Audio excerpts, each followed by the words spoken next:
Alright. Oops, I misput my mic. There we go. Alright. Let's continue. On to the second trial phase, I believe. Yeah.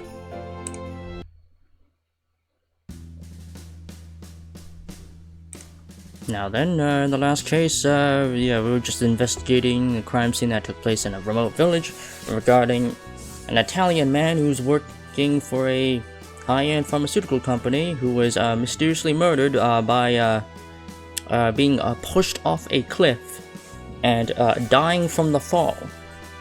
And our client is being accused of killing said man, and this is our client right here who seems to be a furry. I don't know, he has a very, very, very large obsession with being a lone wolf. And the reason he even went to the remote village is to go howl at its supermoon that it has like once a year or something. Yeah.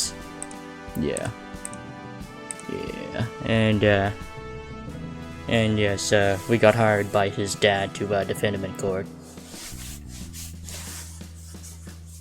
And now, yes, we already had our first trial. And, well, it got adjourned for the moment. Because, well, it's been adjourned for a day because there's still more investigating to do. And after a number of investigating activities, we are now back here to try and hopefully conclude the case. Anyway. Phew, finally, it's about to begin.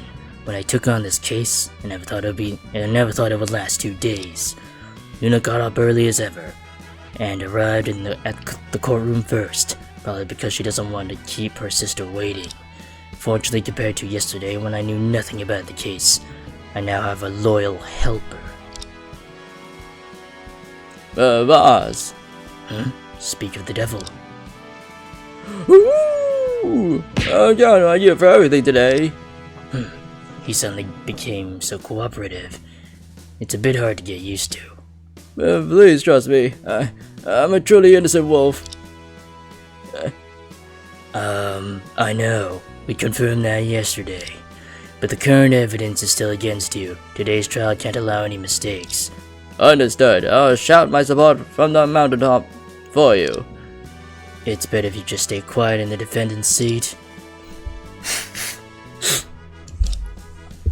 Luna? Whoa, why are you scaring me? This time I won't be startled by you in return. Speaking of which, what do you think about today's trial, Chief? The key point is another person who was at the scene when the incident occurred. But we still don't have enough evidence to identify this person. What? Really? But the otaku yesterday gave us a super cool device. As long as we use that Verity lens, no one can lie in front of us. Naive. Even if it's a police-certified lie detector, using it in court requires a complex verification process. Not to mention this mysterious thing. Moreover, if we bring something that looks like a weapon into the courtroom, it will definitely be confiscated as a dangerous item. What? Is that so?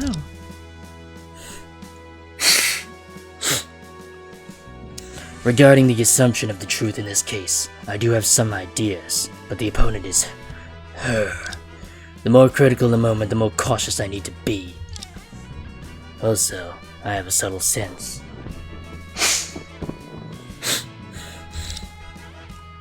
That the night demon curse shrouding the village is way more complicated than we imagine.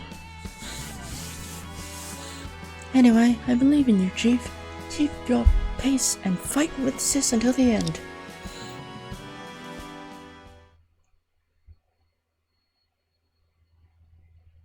August 22nd, 9:30 a.m. District Court, Quarter number 3. The trial for the college student Wolfgang Colleyfield, accused of murder in the Nightfall Valley, is now reconvening. Defense lawyer Charlie Drake is ready. Prosecutor Stella Ray is also ready. What? What? Oh, sorry. I'm just not used to the prosecutor behaving normally all of a sudden.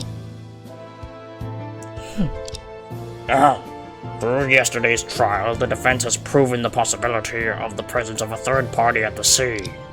I wonder if both sides have any new discoveries in yesterday's investigation. Before we proceed, I want to submit a piece of evidence. The function of the sunglasses with electronic components is now clear. It is a military-grade portable night vision goggles designed to be ordinary sunglasses for mission convenience. Oh, okay. Night vision? So they are night vision goggles. That's a bit surprising. Your Honor, please allow me to explain. The so-called night vision goggles are equipment that uses active illumination and the infrared light reflected from the target to enable observation at night. If I put them on, I could punch a hole in Mr. Drake even in total darkness. Oh, I see. Why does such a strange metaphor make it easier to understand? For the sake of my safety, these night vision goggles must not fall into Prosecutor Ray's hands. I have a question. If it's a military device, is there a record of its purchaser? Unfortunately, the investigation revealed that both the night vision goggles and the military dagger came from the black market. In other words, even a college student like the defendant could obtain them with a little effort.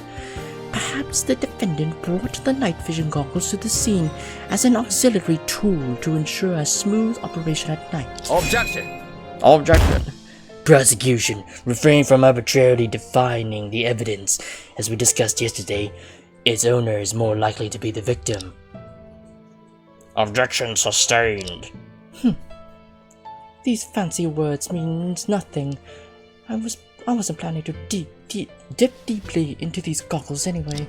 Yesterday, Mr. Drake claimed that the defendant lacked a motive for the crime. Today, the prosecution will punch hardly in this session and completely defeat the defense. Oh, does the prosecution have any new witnesses to summon? Shut up! Don't interrupt me. Yes. Well, here we go again. Feels like the courtroom has turned into a boxing ring again. Please summon the granddaughter of the village chief, the innocent and naive country girl, Annie Lemon.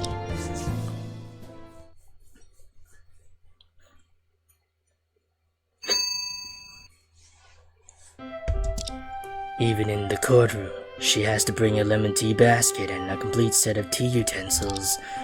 Witness, what are you doing? As you can see, brewing tea. The lemon tea is the specialty of our village, delicious and beneficial to health. I just heard a lot of talk in the lobby. I thought someone might be thirsty, so I brewed a pot of lemon tea.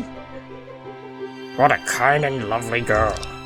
Mr. Beard, please. Oh, is it for me?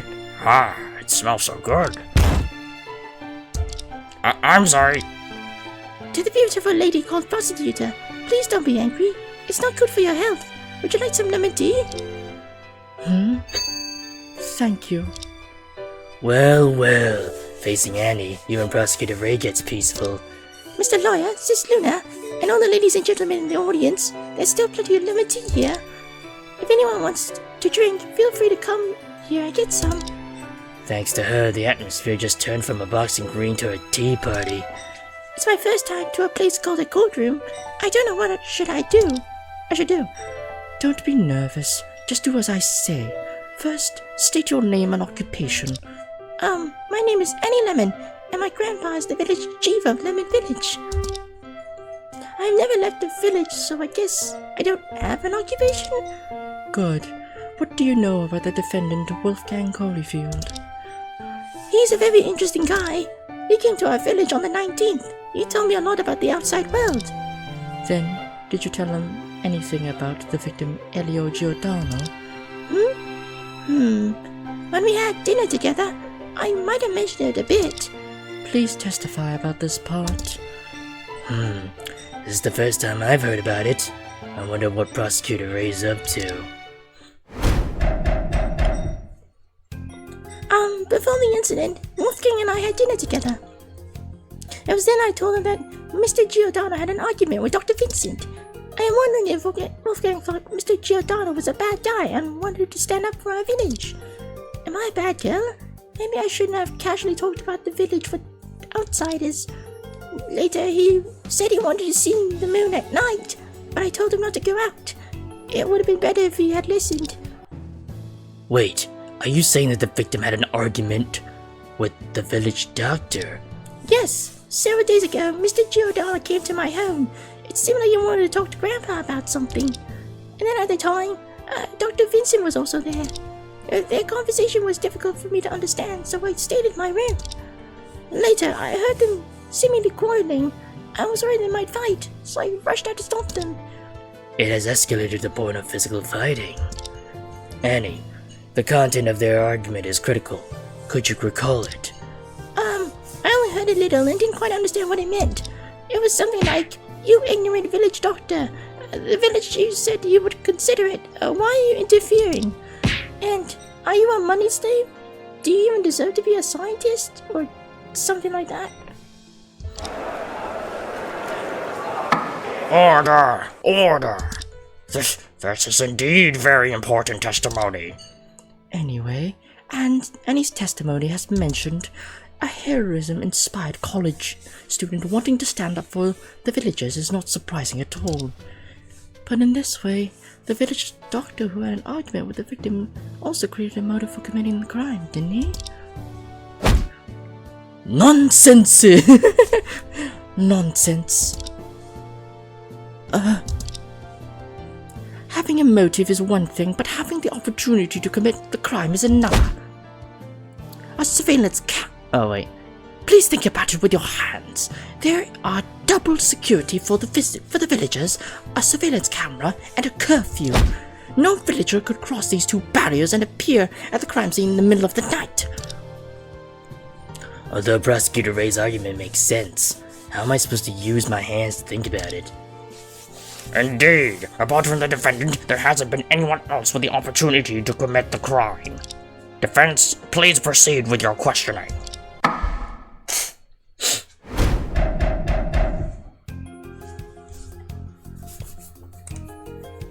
Let me review my evidence. Okay, I know. Oh, actually, now I think about it, because the beer was drugged with hypnotics. So could I did have suspicions of Dr. Vincent being the murderer, the perpetrator. So it's possible he could have.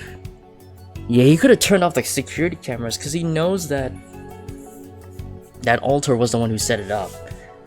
And I was like, oh, why does he suddenly... Yeah, I was like, why did Alter get drugged? It was like, oh, he probably drugged Alter so he wouldn't know that he was making alterations to the security camera footage, so it wouldn't be able to record him going out and pushing that motherfucker off the cliff.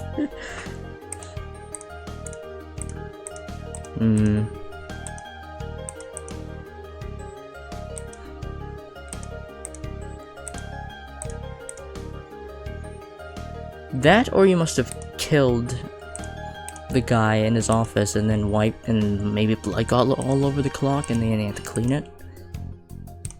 Hold on, where's the autopsy report? Ah, there it is. Broken neck. Skull shows slight fractures. Yeah. His neck got broken.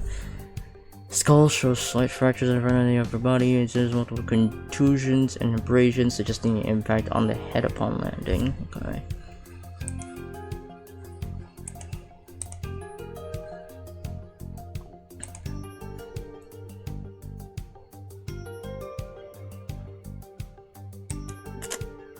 And I'm guessing this note, yeah, cause our client, Wolfgang, had no idea that had no idea about this note's existence.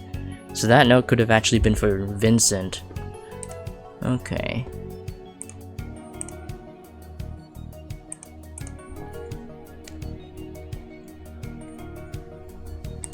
Get it together. Wait a sec. Can you repeat that specific content of the argument? Okay, Mr. Giordano said, "You ignorant village doctor. The village chief said he would consider it. Why are you interfering? Dr. Vincent said, "Are you a money slave? Do you deserve to be a scientist?" And something like that. And then you went out to stop them. Yes, because I'm afraid they might fight.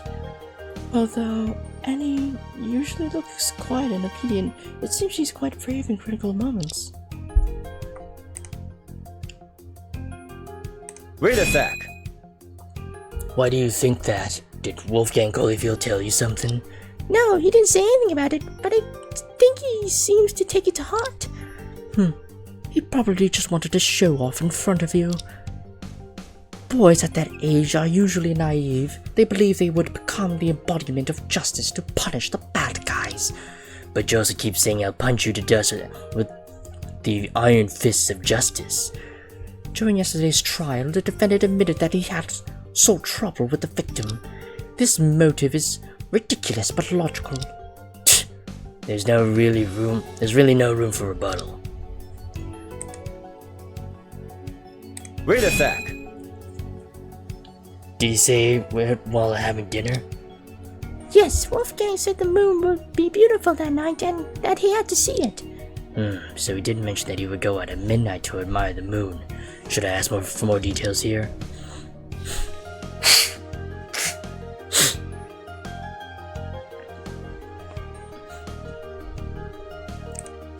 Why did you tell him to go out? Not to go out? Because our village had a curfew rule. I was worried he might encounter the night demon outside.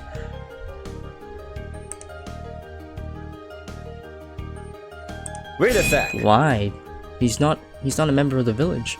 Is the night demon you mentioned like a giant serpent with wings? Yes, that's what the villagers say about it, although I never seen it. What? There was such a thing at a crime scene? Prosecutor Ray, why is this not included in the investigation report? It's very common that an unrealistic legend circulate in a secluded village like this. The police didn't find any trace of a giant serpent at the scene. The so-called night demon is just a superstition. I see. I was actually thinking of taking my grandson to see such a creature one day. Then he would say thanks, Grandpa, in the stomach of the night demon. But I believe in the existence of the night demon. The villagers seem to firmly believe in the existence of the night demon, but it's still unclear whether it relates to the case. Should I ask something else?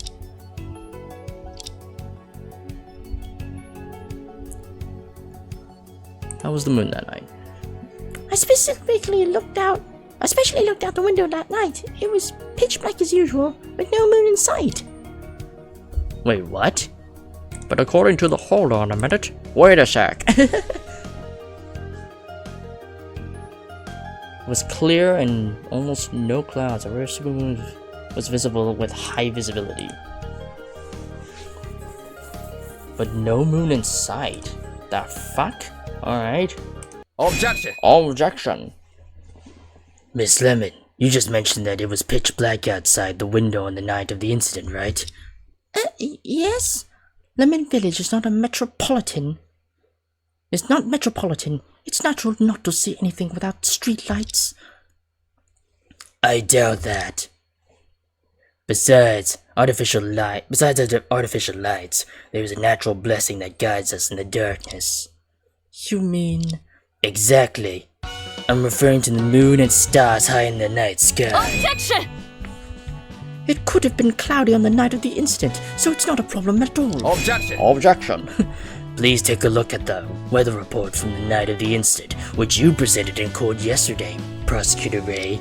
The report states that it was clear and cloudless in the Nightfall Valley that night, with high visibility.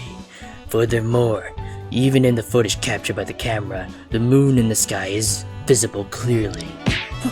What? Good job, Chief. But what's the point? Miss Lemon, I know you're hiding something, but I have to make this issue clear. On the night of the incident, did you really look out of the window? If not, why did you lie to us? What? But I absolutely did. There was really nothing. Every word in the evidence shows that even if you couldn't see the moon due to the obstruction of houses and forests, the scene outside the window should never have been pitch black. Objection!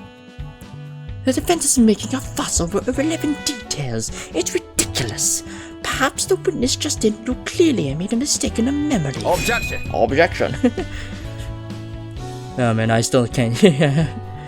Oh my god, it's still in my head. If she didn't look carefully, why would she say it in front of so many people? The objection of the prosecution is unreasonable. Since you're so sure, Mr. Drake, tell us your brilliant theory. Why would the witness lie? Well, indeed, it's an undeniable contradiction. I really don't see having any reason to lie. I didn't lie. I didn't see anything that night for real.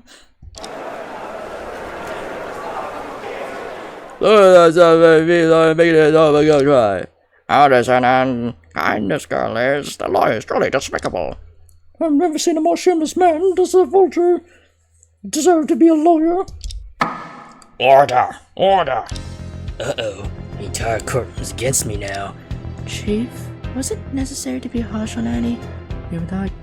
Even I can't stand the united front. Even I can't stand on the united front with you on this. Mr. Drake, since you insist that the witness is lying, can you explain to the court the reason? Well, I want to continue questioning, but in such an atmosphere, I definitely would be burned to ash by the audience with one more word. Back to your brains, huh?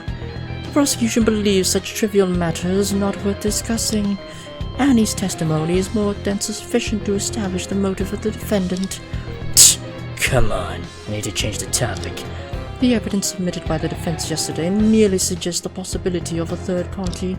However, if we rule out outsiders, the villagers had no way to leave the village without being caught on camera. All your words are in vain. Avoiding the camera is not impossible. I was just trying to gather more information before putting forward. Well, that's... yeah, that's a spelling error. The way of avoiding the camera. Well, these tricks won't work, especially since I'm up against Prosecutor Ray. Don't think you can delay any longer with bluff. It's just a waste of time. Your Honor, I believe there's no need to continue questioning anymore. What should we do, Chief? This is pressuring the judge to verdict. Although the contradictions in the witness's testimony are puzzling, I don't see any relevance to the case. I don't see any relevant.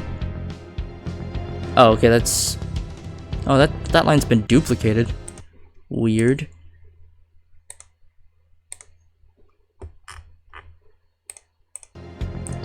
Currently, the surveillance footage at the village entrance is the strongest alibi for all villagers.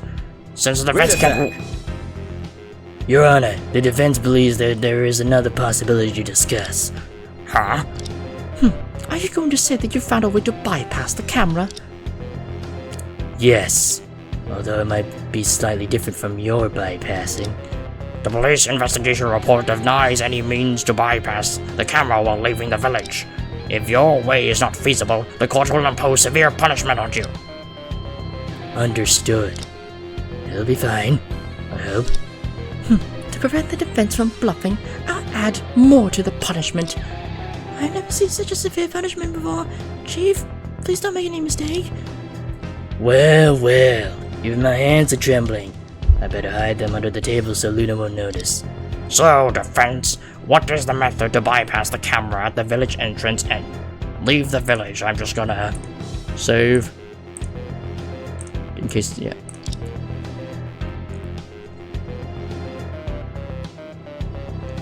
A secret passage that leads outside? What? I mean, we haven't really found any evidence of a secret passage.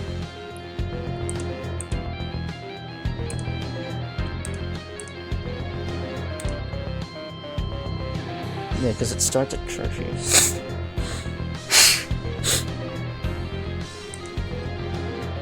I mean, it's possible that the person... Yeah, leave before the curfew, yeah, because the camera only starts at curfew, I believe? It activates during curfew, yeah.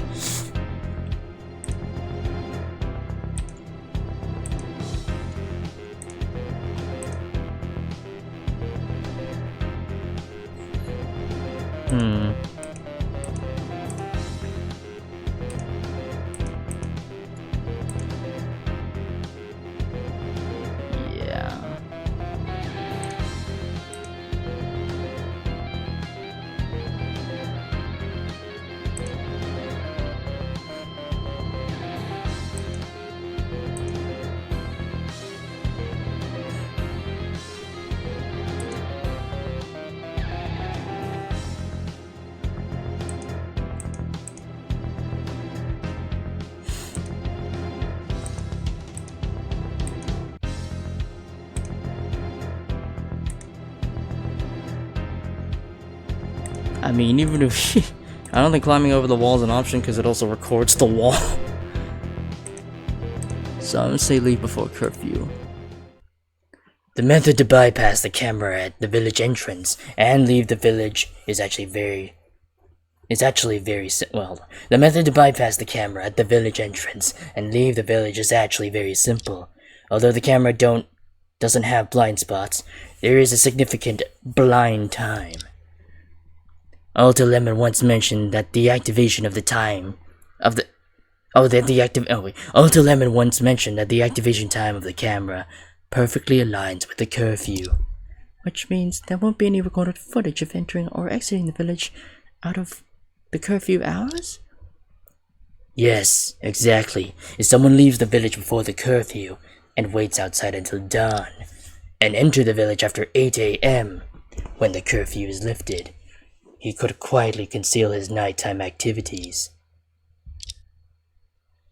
Therefore, the defense argues that the prosecution's claim that all villagers' alibis is untenable.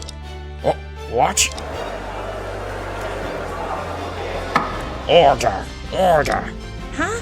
But we're absolutely not allowed to leave the village at night. Okay. Alright, be right back.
Okay, I'm back.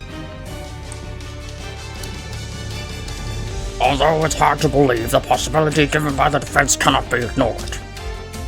Chief, good job, but spending the whole night in the wilderness sounds a bit far-fetched. The premise of our defense is that the killer is someone else, and this person did not appear in the footage. After excluding all impossibilities, the only remaining possibility is the truth. This is the basic logic of deduction. But, Chief, has the killer really hide among the villagers? To be honest, I'm not entirely sure about identifying the suspect just yet. It seems I have to take it step by step. Your Honor, the defense requests to examine all the key witnesses about their activities throughout the day of the incident. If you want to find out whether someone left the village during the day and didn't return all night, this is the best way indeed. What about the prosecution's opinion? Regarding the defense's proposition, the prosecution also believes it's worth discussing. Huh? However, Your Honor, what if the defense's questioning doesn't yield any substantial progress? Continuously questioning multiple villagers in court is very time-consuming, therefore we want to propose a condition. If the defense's questioning doesn't lead to any breakthroughs, Your Honor, you should render a verdict immediately. Due to the victim's unique identity, and the court seeks to reach a swift verdict to provide clarity to the relevant authorities. To avoid further delays in the trial, I believe the prosecution's suggestion is reasonable. Chief, could the condition proposed by Sis be a trap? You should object to it. When I brought up that possibility, Prosecutor Ray didn't show the slightest hint of surprise, which means she's still in control of everything in the trial. Perhaps she's already investigated the villagers' activities that day and set up this trap for us. Even if I wanted to object, the judge and the entire court have been convinced by her words just now. Then what can we do? I have no room to retreat whatsoever. If it were in a boxing ring, I would have already been pushed into a corner. Your sister Stella Ray is a formidable and even terrible. Defense, how do you think? What? It just auto-scrolled for me, what the fuck? Wait, what did he say? Wait, hold on, what did he... An even terrifying opponent indeed, however. Defense, how do you okay. The defense accepts the prosecution's conditions. Very well. However, as attorneys, we bear the interest and even the life of our clients. When necessary, we must be prepared to take risks, even if we know what lions lie ahead. The villagers relevant are Annie Lemon, Alto Lemon, and Vincent Lemon. Since one of them is already on the witness stand, let's start with her.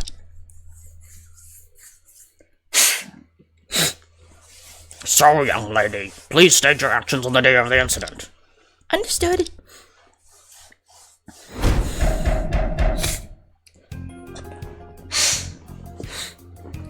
At noon on the day of the incident, Wolfgang arrived in the village carrying a large backpack. Grandpa was bedridden, so he told me to receive him.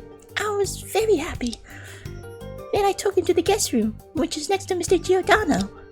By the way, I saw a beautiful painting hanging outside Dr. Vincent's house on the way.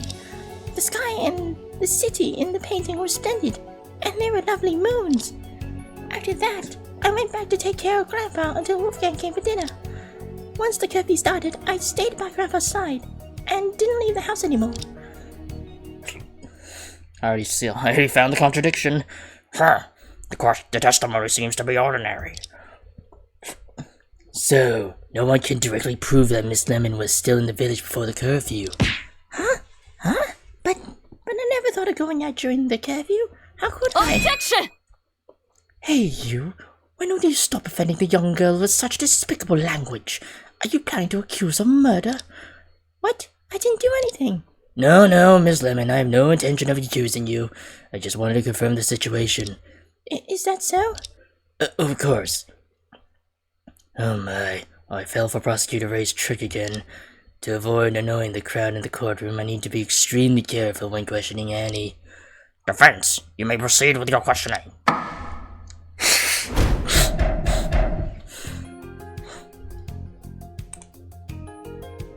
outside of his house. Wait a sec.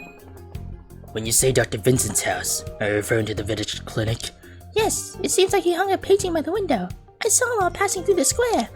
The window? I've been to that square several times, but I don't recall anything hanging on the clinic's window. The police didn't find any paintings inside or outside the clinic during the search. But I did see it. So, Miss Lemon witnessed a disappeared painting? How could something just disappear out of no reason? Chief, could Annie mistake something else for a painting? This point is interesting. I wonder if I have any evidence resembling a beautiful painting. If I show it to her, maybe she'll remember something.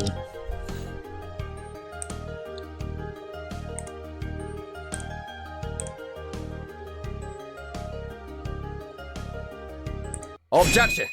Yeah, that was fast. Miss Lemon, is this what you call the beautiful painting?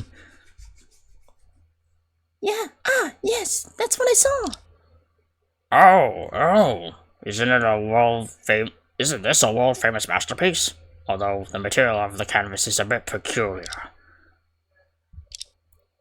It is Van Gogh's famous work, Starry Night. After his second mental breakdown, he drew the mad yet beautiful night sky as he saw it in the Saint-Remy de Provence asylum. I didn't expect Prosecutor Ray to have such artistic taste, but that's not my point. Your Honor, rather than saying the canvas is unique in material, it's more accurate to say that this is not a painting at all. Oh? Why? The actual purpose of this evidence is a tablecloth. During our search, it was placed in the clinic of Lemon Village, which is also the residence of Dr. Vincent. Oh, I see. Because Miss Lemon mentioned a painting on the wall, we assumed its material was paper. Therefore, the painting didn't disappear. It was simply put back on the table by its owner.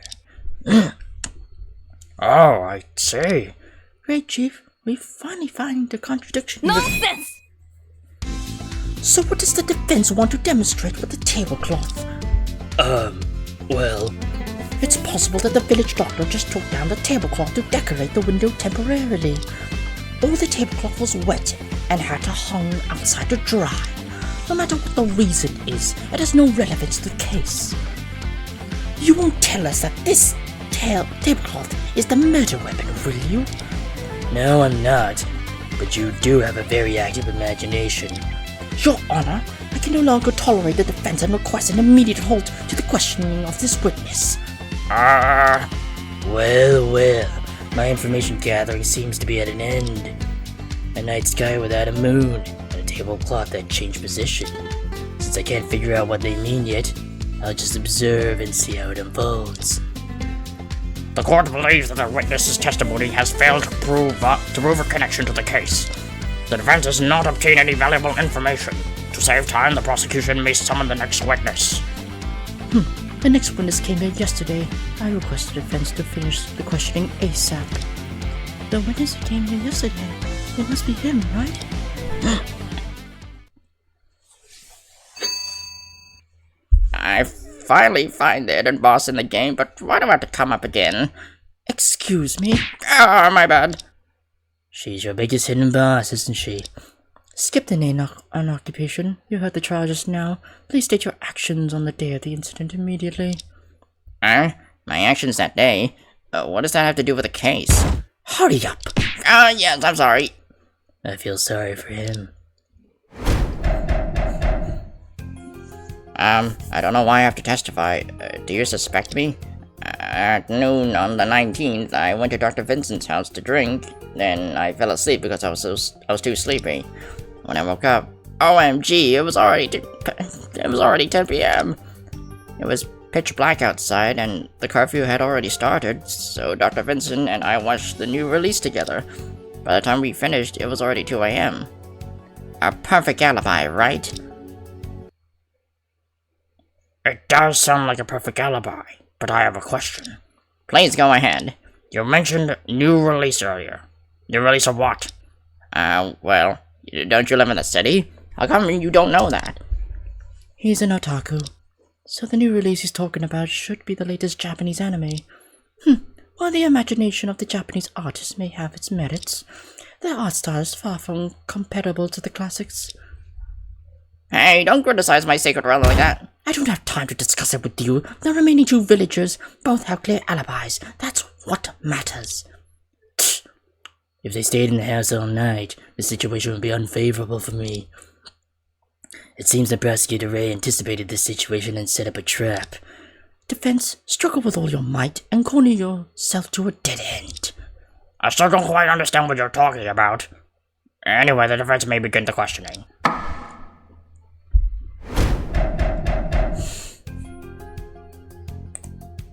Wait a sec. What time exactly was it? Around noon?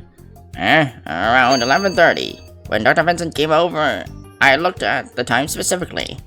Did Vincent Lemon take the initiative to invite you? Yes, my dad usually forbids me from drinking, but generous Dr. Vincent often invites me over for a drink when he has a new stock. Do you often drink like this? Not really. Dr. Vincent is a doctor, so he always lectures me about the dangers of drinking too much. By the way, how much did you drink? Well, he didn't drink much. It was mainly me who was drinking. About 3 or 4 bottles. 3 or 4 bottles? Of beer? Yep. Of course, if I drank 3 or 4 bottles of Chinese liquor, I would have been dead. If it's beer, that's not a very large amount.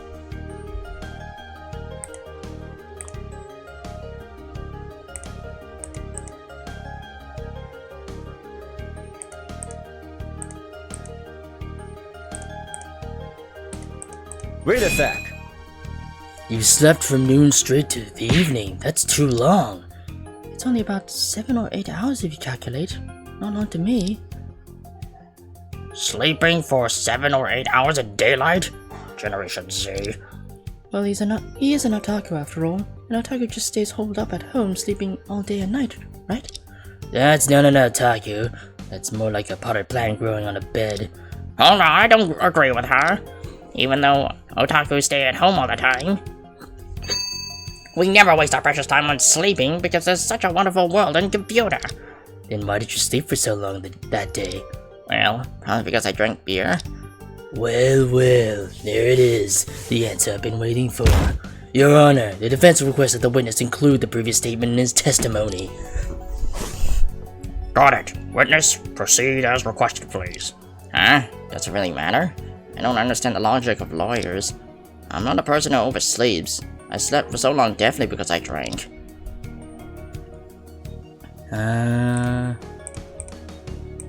No.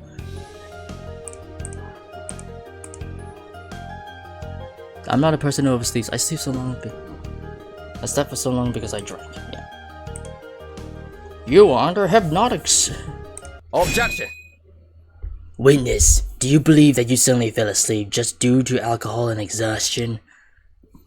Of course. What else could it be?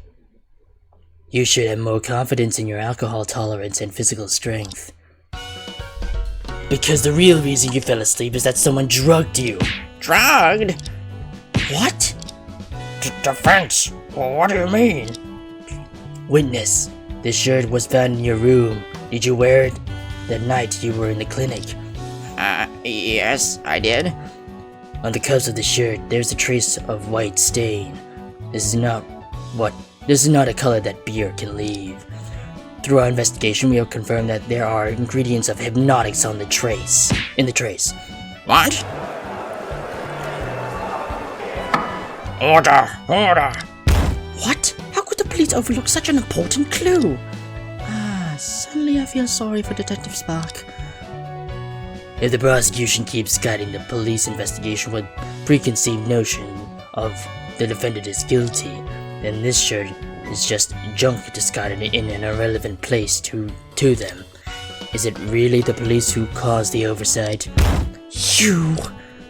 On the same day as the murder, the witness was drugged? It's hard to believe that they are isolated incidents. Yes, Your Honor. Lemon Village is in a remote mountainous area. Even their necessities are limited, let alone non-essential drugs like hypnotics. The defense believes that the village doctor, Vincent Lemon, has a significant suspicion of drugging the witness. Bro, what are you talking about? How could Dr. Vincent do such a thing? There's no such thing as impossible in the courtroom. Only concrete evidence has the absolute authority to speak. If it wasn't for him who put drugs in your beer, what else could explain the stains on your shirt? Well, Objection! Even if the doctor drugged the witness for an unknown purpose, as you say, it doesn't prove his connection to the case. As long as Alder Lemon woke up after the curfew, and the doctor stayed inside with him indeed, they couldn't have appeared at the cliff when the crime occurred. Objection! Alder Lemon woke up after the curfew? Is that really the case? The witness just said that in the clinic, he could only confirm the time through the clock on the wall. So what if someone adjusted that clock during his sleep? Objection! But the police have already determined that the clock in the clinic was absolutely accurate during the investigation. Objection! Is that so? The police investigation can only prove its accuracy at present. Objection! I thought you would have some amazing arguments. It's simply impossible to determine the state of that clock in the past. Although it's difficult to determine its past date. The defense can present evidence to prove the possibility that the clock in the clinic was adjusted recently. What? I didn't expect the defense to have such evidence. Chief, this seems to be thrown off balance because of the oversight in this evidence. It's our best opportunity to strike back. I know it. The evidence that can prove the possibility of the clock on the clinic wall being adjusted is... Just in case.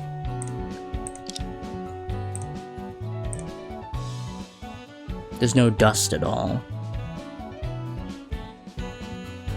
Take this! Yeah. Isn't it the clock we were just discussing? Exactly. The clock itself holds the key to the problem. Your Honor, generally speaking, a wall clock remains hanging on the wall after being bought and set to the right time, doesn't it? Yes, the clock in my office has been there for over 5 years. Since it keeps accurate, we have never taken it down. The battery's life cycle is truly impressive. It has never been taken down? It seems Prosecutor Ray already got my point. Exactly. When we investigated the circular clock, there was not a speck of dust on it, indicating that it had just been wiped. Which means someone had touched the clock not long ago. Indeed, the defense cannot determine the state of the clock on the night of the incident, but the fact that the clock is spotless is highly unusual. The defense believes it is necessary for the village doctor, Vincent Lemon, to stand in court and explain for it. Objection! Day and night are not just a matter of the clock.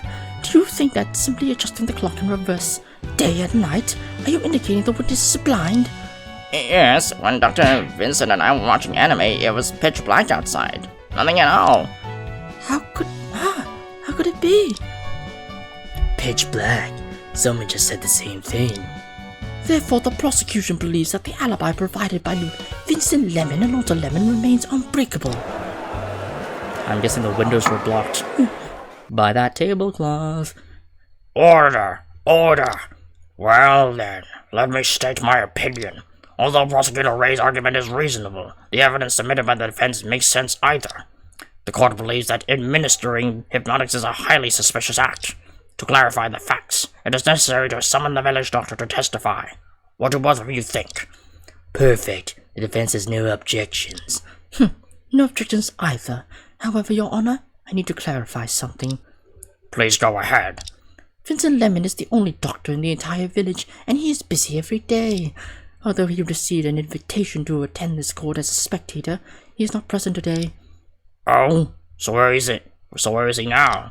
The prosecution anticipated the current situation, so we sent someone to pick him up half an hour ago.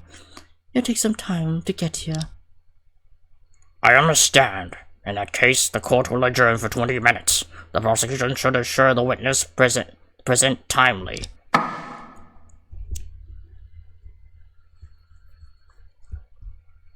August 22nd, 10:44 a.m. Defendant lobby number 3.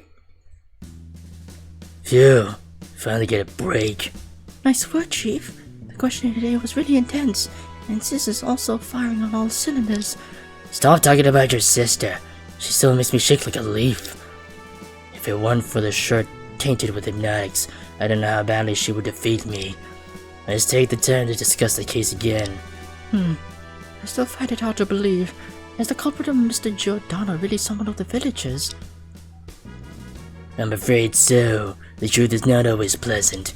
Although there are defense strategies that focus on proving the defendant's innocence without caring about the real culprit, we have been far away from that path now.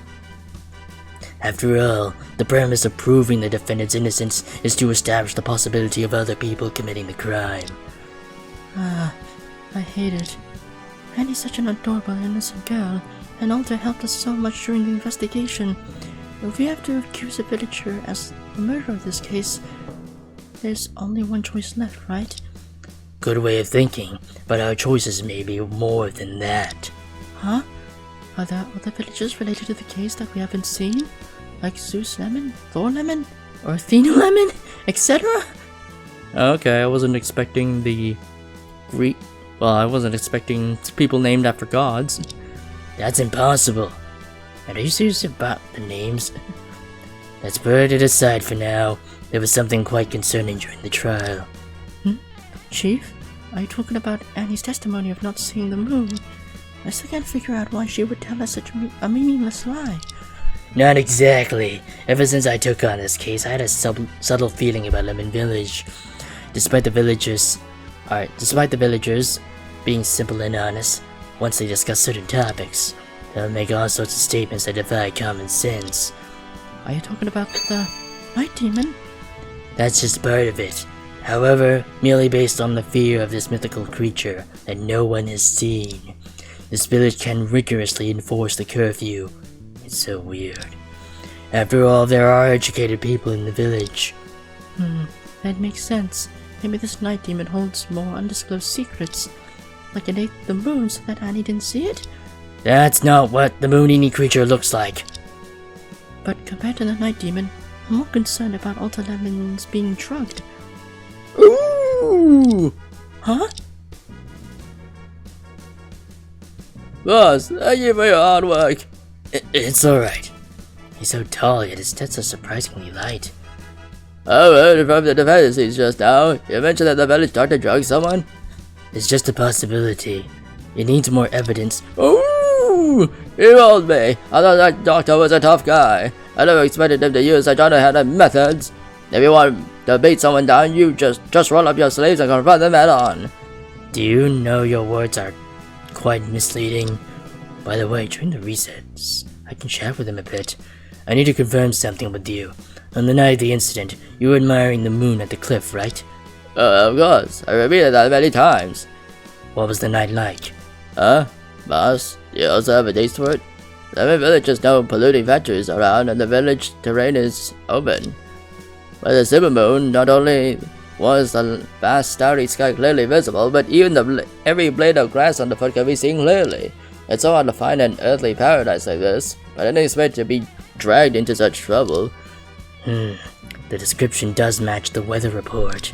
Oh! Please ask anything you want. Ask me anything you want. I'll find a way to answer, even if I lose all of my wolf fur. No need to go that far. By the way, you have rich travel experience. In your opinion, is there anything strange about Lemon Village? Well, every village has its own customs and peculiarities, but when it comes to Lemon Village, the villagers here are not only believe in ghosts and gods, but also have some peculiar ideas. I do have some thoughts about it. Oh, I'd like to hear it. There are 2 minutes before the court session begins. Defense and defendant, please return to the courtroom ASAP. Running out of time. Chief, I just saw Sis go in. Let's hurry up. With the bailiff urging us, Luna and I hurriedly parted ways with Wolfgang Holyfield, each heading to our own seats. Just at that moment, Wolfgang Holyfield suddenly said something that left my heart unsettled for a long time. Boss, that night demon might actually exist. What? August 22nd, 11:04 a.m. Defendant lobby number 3. Now the trial of the defendant, Wolfgang Holyfield, on charges of murder continues. Prosecution, have you brought the summoned witness? Yes, the Hermit of Nightfall Valley, the village doctor who heals the wounded and rescues the dying. Vincent Lemon, please come in.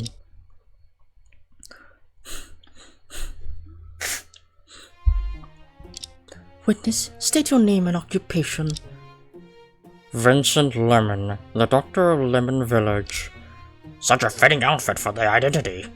Witness, what are you holding in your hands? Experimental preparation. I am independently developing a new medicine. I can't afford delay, so I carry it with me. Forgive me. Independently developing it? As per the police report, the witness is a graduate of a top school and has been a chief physician at Germany's top hospital. He resigned from the job years ago and returned to Lemon Village to work as a doctor, repaying his hometown for nurturing him. What? This is truly respectable. I'm flattered. Safeguarding the health of the villagers has always been my aspiration. In this world, people with such noble character are so rare. Witness, the scruffy attorney standing opposite me just accused you of drugging another villager with hypnotics. I just have suspicions. It's not really an accusation. So, you dare do it but not admit it? Well... Do you summon me here just for such a boring matter? Even when accused of drugging someone, Dr. Vincent's expression hasn't changed at all. Well then, please proceed with your testimony on the matter. Wait a sec. Does the defense have any questions? Yes, before the witness begins the testimony, I have a question. Earlier, Miss Lemon mentioned that you had an argument with the victim. Is that true? Yes. Can you tell us the reason for the argument? That foreigner came to peddle some useless health products for the sake of money. Those medications not only have no practical effects, but are sold at an exorbitant price. As a medical professional, I felt disgusted by such behavior, so we got into a dispute. Useless health products? Are they the content of the white medicine bottles? Have you seen the health products he brought? How can you be sure that they are useless? Of course. As the village doctor, I handle all matters related to medications directly, even though he claimed it was an advanced target inhibitor with cutting-edge technology. Even without testing, I could tell it's just a regular nutritional supplement with no therapeutic effect and no harm. So the target inceptor that Annie heard was targeted inhibitor. I see. By the way, the so-called exorbitant price. How much is it exactly? 100,000 per bottle. 100,000! Order! Given this price, I'm afraid few people in big cities, let alone a small mountain village, could afford it. If that medicine is really just a regular nutritional supplement, I might not just argue, but punch him instead. You're really starting to show your sister's style. Therefore, I had a quarrel with him. After being stopped by Annie, we had no further contact. Mr. Drake, do you have any questions? No more. Well then, witness, please proceed with your testimony on the matter of the hypnotics.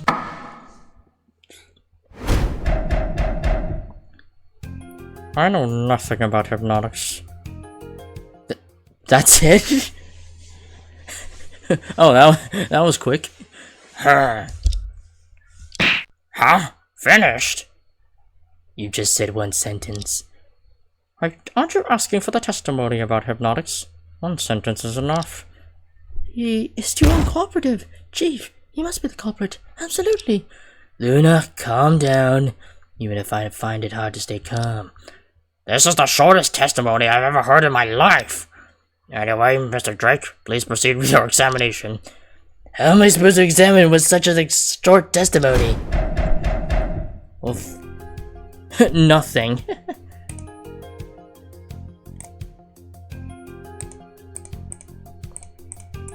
I guess I just ask. Wait a sec. You said too little about that. It is the testimony about hypnotics, that's all. Oh, that's all. I don't have any direct evidence of his drugging someone. If he refuses to talk more, I'll have nothing to do. Well then, can you tell us about what happened during the day of the incident? Yes, the original purpose of summoning you here is to have you testify about your actions on the day of the incident. Since Mr. Drake is not giving in, say a few more words to make him give up then. Fine then. What I wanted to say has already been stated by Alter. I don't understand why I have to repeat it.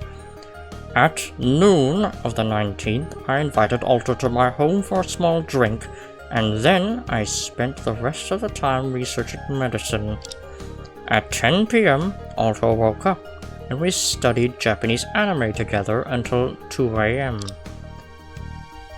Okay.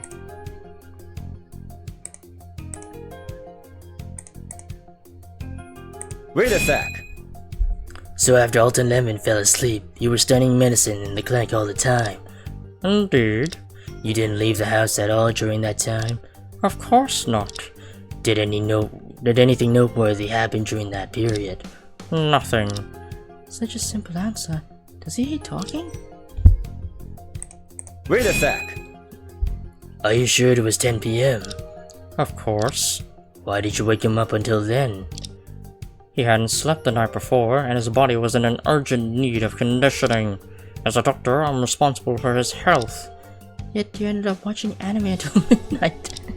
If Alter Lemon was awakened by him, then the time of awakening seemed to be within his control. Should I ask more about the village doctor's actions that night? Did you really not go to the good? Did you know the actions of the defendant that night? Did you know the actions of the victim that night?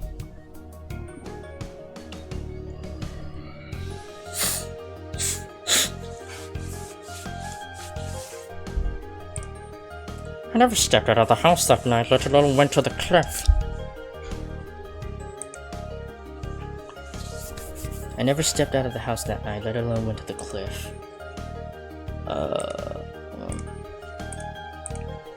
Yeah, we don't really have any evidence, because... yeah.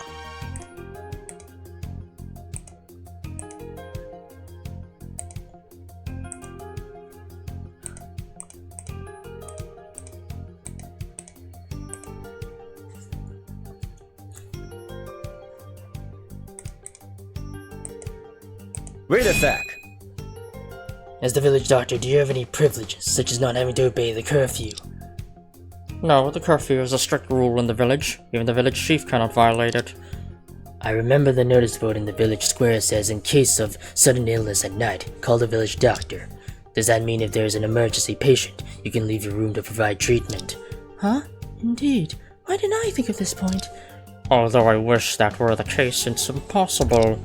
If someone falls ill at night, I'll guide them to handle it through the phone. That's all. This testimony is quite watertight. It seems pointless to keep pressing. If only I had evidence proving that he went to the cliff around the time of the incident. Should I ask some other questions? Did you know the actions of the victim that night? The foreigner stayed in his room and didn't communicate with anyone, so I'm afraid no one knew his whereabouts. Wait a sec. After your argument, you really never saw each other again. Nothing. I just hoped that such an unjust person would leave as soon as possible. Has anyone else mentioned the whereabouts of the victim on the day to you? Nothing. Well... his responses are too concise. I can't continue questioning. If there's nothing else, please allow me to leave and return to the village. Wait, the inquiry's not over yet. I still need to occupy some of your time. If only I'd known I shouldn't have brought up these topics without follow-up questions. The defendant? I'm sorry, I never met him, so there's no way I could know where he went. You never met him?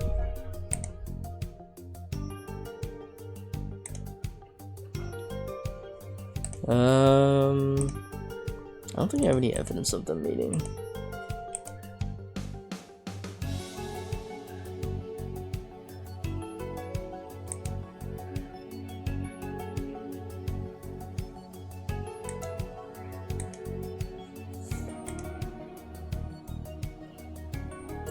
There's no way I can know where he went?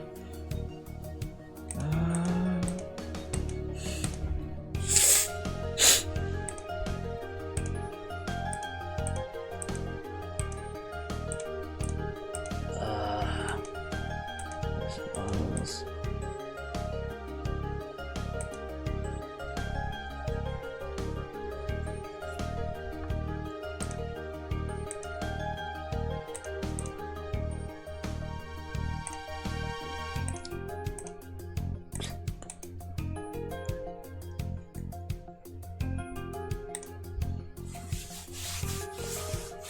There's no way I could know where he went.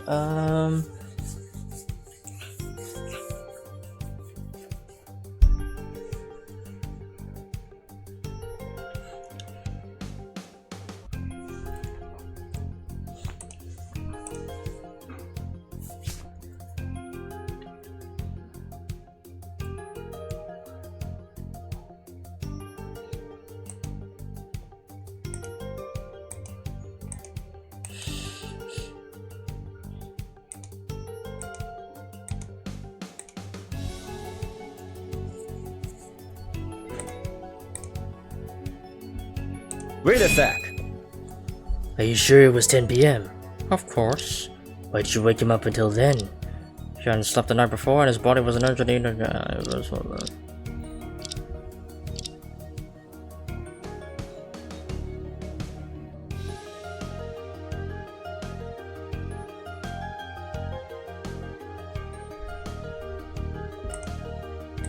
Staying in his room, I didn't communicate with anyone, so I'm afraid no one knew his whereabouts. Okay.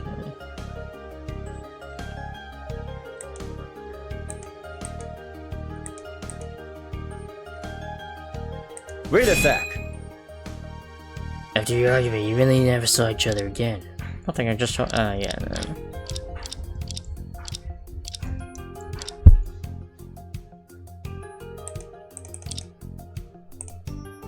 Wait a sec. Never met him. The defendant moved around Lemon Village quite frequently. You should have seen him at some point, right? I heard you arrived at the noon of the 19th. At that time I was with Alter. I didn't have the chance to meet him. So you were unaware of the defendant's presence until the incident? Not exactly. And he mentioned him to me. Let me think. You and the defendant... Objection! I made it clear before the trial yesterday the defendant had no interaction with any villager in Lemon Village. If you want to waste time by delving into their relationship, I request the witness to leave the court. Oh, please don't. Defense, please stop asking meaningless questions like this. Seems like I chose the wrong direction of attack. Let's something else.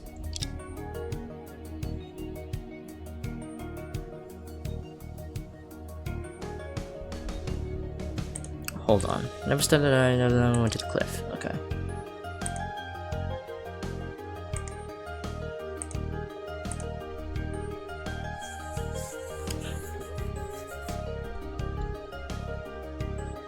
Cotton fiber stuck to it, hanging the branch of the cliff.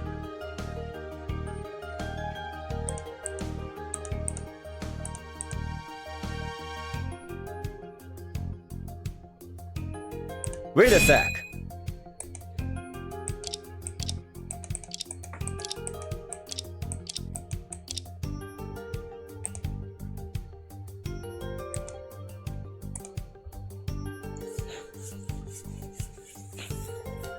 Do I present this? Part of a cotton jacket.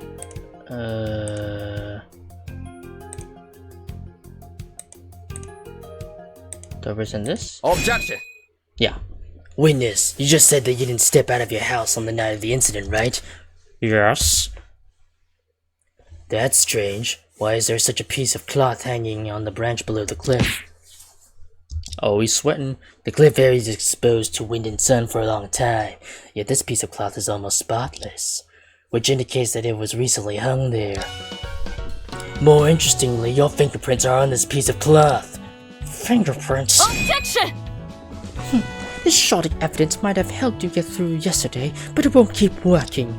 As far as I know, the witness, as the village doctor, often gathers herbs at the cliff. It's normal for his clothes to get torn. Yes. On the day of the incident, I did go to the cliff to gather herbs. There are some cotton fibers on this cloth. Clearly it belongs to a black cotton jacket. Are you sure you needed to wear it during the daytime? Yes, it's summer now. Who would wear a cotton jacket outside during the daytime? Lemon Village is in a valley, and temperature difference between day and night is significant. Do you want to experience the chilly morning air in short sleeves? Oops, I'd rather not. If this class was left there on the morning of the incident, the court must consider it unrelated to the case. Your Honor, please don't jump to conclusions. The defense believes this evidence could only have been left on the incident night. What? Yes, the decisive evidence is the cloth itself. The cloth itself? I'm a bit confused. Can you be more specific? Okay, to be precise, this area of the cloth reveals that it was left at the scene of the night of the incident. Take this. Oh, here? Here? Is there anything here? Of course, it's the defense's oh, fuck. Chief, what is our strategy? I don't know. Surely it's buying time. No, fuck. There's something strange about some area of the clock just pointed out.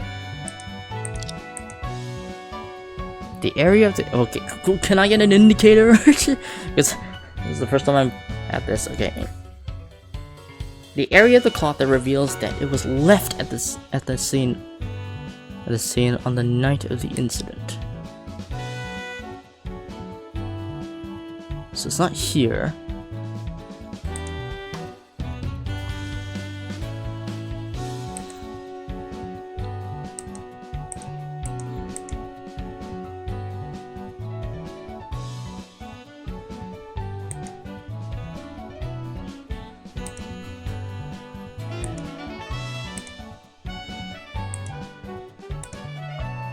I'm just gonna... Here? Take this. There. Yeah. This is... Your Honor, for a piece of fabric torn and scratched by vegetation, isn't the cut on this side too neat? Oh, yes. To leave such a neat incision the only possible thing is a sharp object. Probably, the cotton jacket was cut by a sharp object first, then the piece of cloth was snagged by the branches of the bushes. What is this sharp object? The claws of the night demon mentioned earlier? Isn't the night demon a serpent? It didn't have any claws. No, I think this piece of evidence dropped at the crime scene is the actual tool that cut this cotton jacket. Considering the difficulty of obtaining this military dagger, compared to the villagers and the defendant as a college student, its owner is more likely to be the victim, Mr. Giordano. So, defense, are you suggesting that the witness met with the victim at the cliff that night? Order! Order! I do have this idea, but once brought up, it will lead to a problem that must be solved. Objection! Hold on, I've just let you speak a few more words, and you're already putting on a show on Broadway? You're saying that the neat cut on the cloth is left by this dagger? What's the basis for this inference? Huh? Can't we compare the cut to the shape of the blade? Unfortunately, the technique you mentioned can only be used to verify wounds, but not to the cut of cloth. And most importantly, just now, in Alder Lemon's testimony, an alibi for Vincent Lemon has already been established. Under this premise, the prosecution refuses to acknowledge the defense's claim. That's right. This is the issue I thought of. I've been beaten to the draw by Prosecutor Ray. Objection sustained. The court believes that the witness's testimony is consistent with the previous one, and his alibi remains valid. Although the evidence submitted by the defense brings doubts, I believe it's not enough to refute the testimony given just now. Chief, did we make a mistake? There's a fragment of his clothes at the cliff, and he trod Alder Lemon. They all seem very suspicious. With this cloth alone, it's indeed not enough to prove his actions at the scene. The most crucial thing now is to overturn Alder Lemon's testimony that they watched anime together until late that night. Luckily, our strategy has been clear before Dr. Vincent took the stand. So, Mr. Drake, any further objections? Of course, the defense believes that there are still doubts in this witness's alibi. All in vain. Alder Lemon claims that he and Vincent watched anime in the clinic until late at night. The problem here is...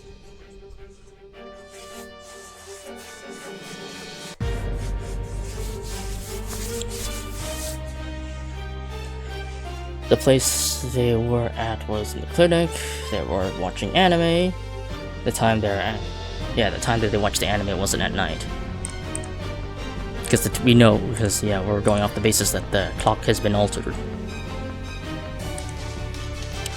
Was the time the two spent watching anime at the clinic really at night?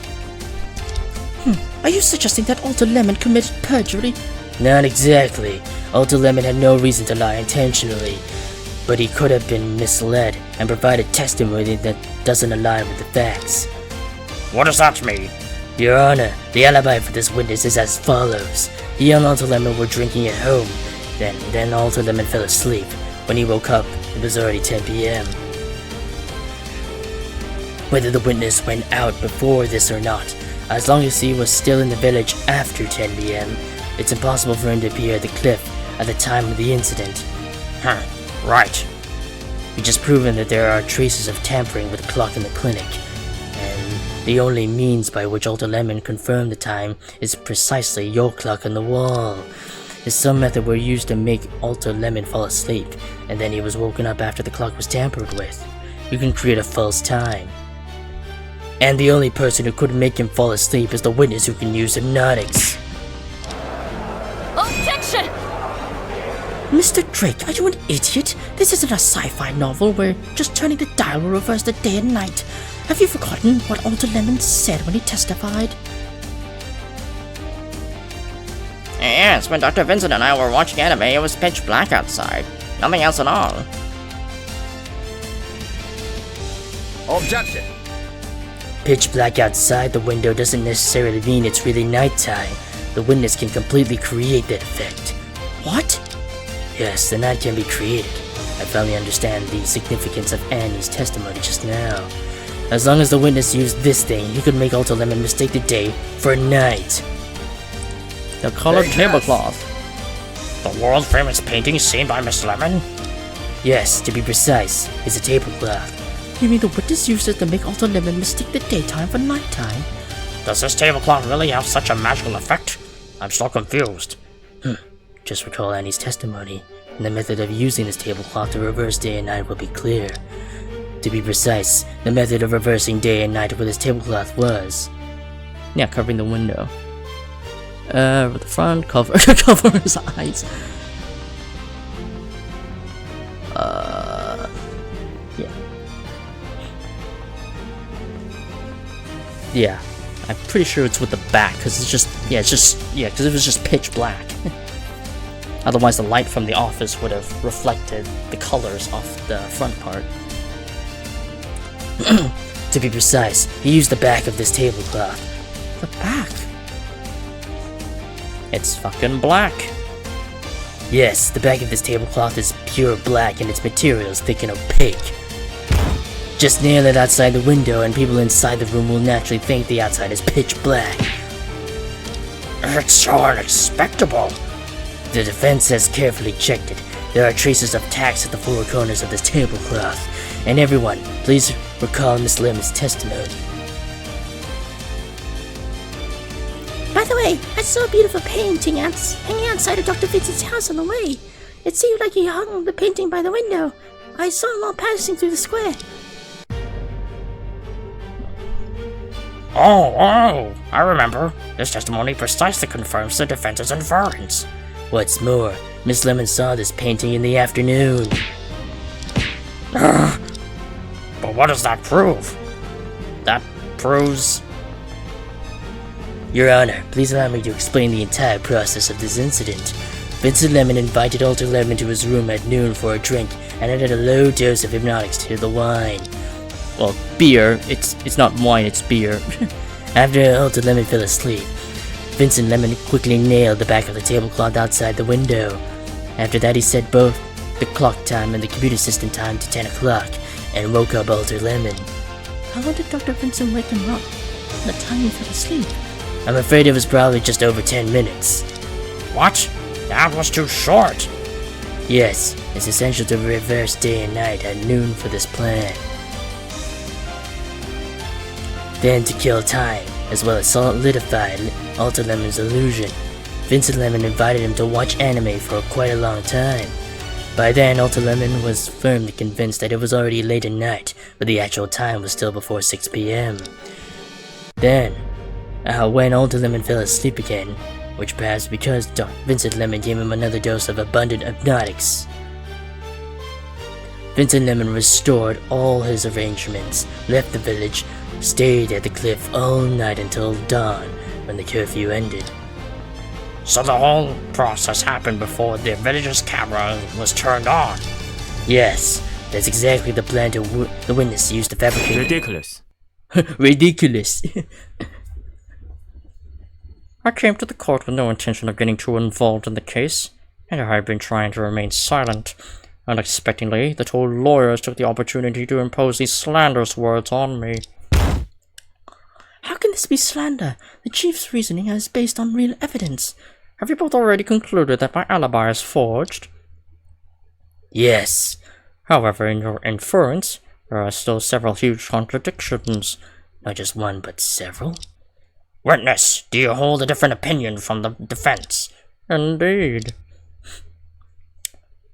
I see. Although the defense's analysis is reasonable, the court will not deprive the witness of the right to defend himself. If you have a different opinion, please share it as part of your testimony.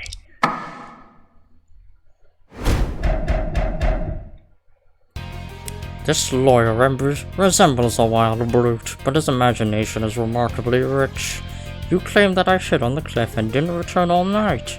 That's nonsense. Can you provide any evidence? Using a tablecloth to cover the window and reverse day and night is even more ridiculous. Once Alta leaves the house, the trick will be immediately exposed. No matter how capable I am, I couldn't possibly restrict his going out. In conclusion, the real killer in this case could not be anyone from this village. What the witness said does make some sense. When does the judge think the witness doesn't make sense? It's normal. The witness won't easily— Oh, I skipped on accident. It's normal. The witness won't easily say things that sound untenable. Since all three of you think what he said makes sense, shall we just announce the defendant guilty now? No, I don't accept this testimony. Then don't waste time. Tell us your thought now. Yes. Dr. Vincent's words seem reasonable, but for those who understand Lemon Village, such deception is useless. I'm more worried about whether he has other tricks waiting for us. Let the defense start examination.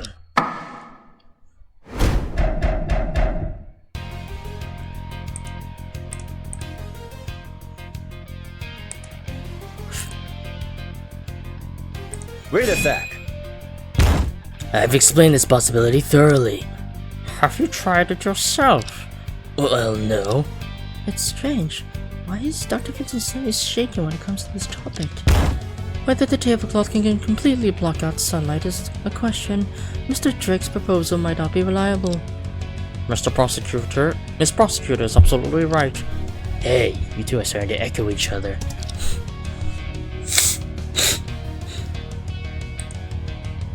Wait a sec. It's so easy to prevent him from leaving the house. You can come up with various excuses. Like what? Like, Luna, help me think of a few excuses. No problem. For example, you could tell him you'll have a strange illness that will kill you if you go out. Ridiculous. Or, as long as you don't go out, I'll show you my collection of Playboy. Do you think Dr. Vincent is the kind of person who would collect that kind of thing? You can go and ask Alta if I ever made such excuses. No, don't bother with that. Wait a sec. Did you really not restrict Alta Lemon from leaving the house? Of course not. He could leave any time.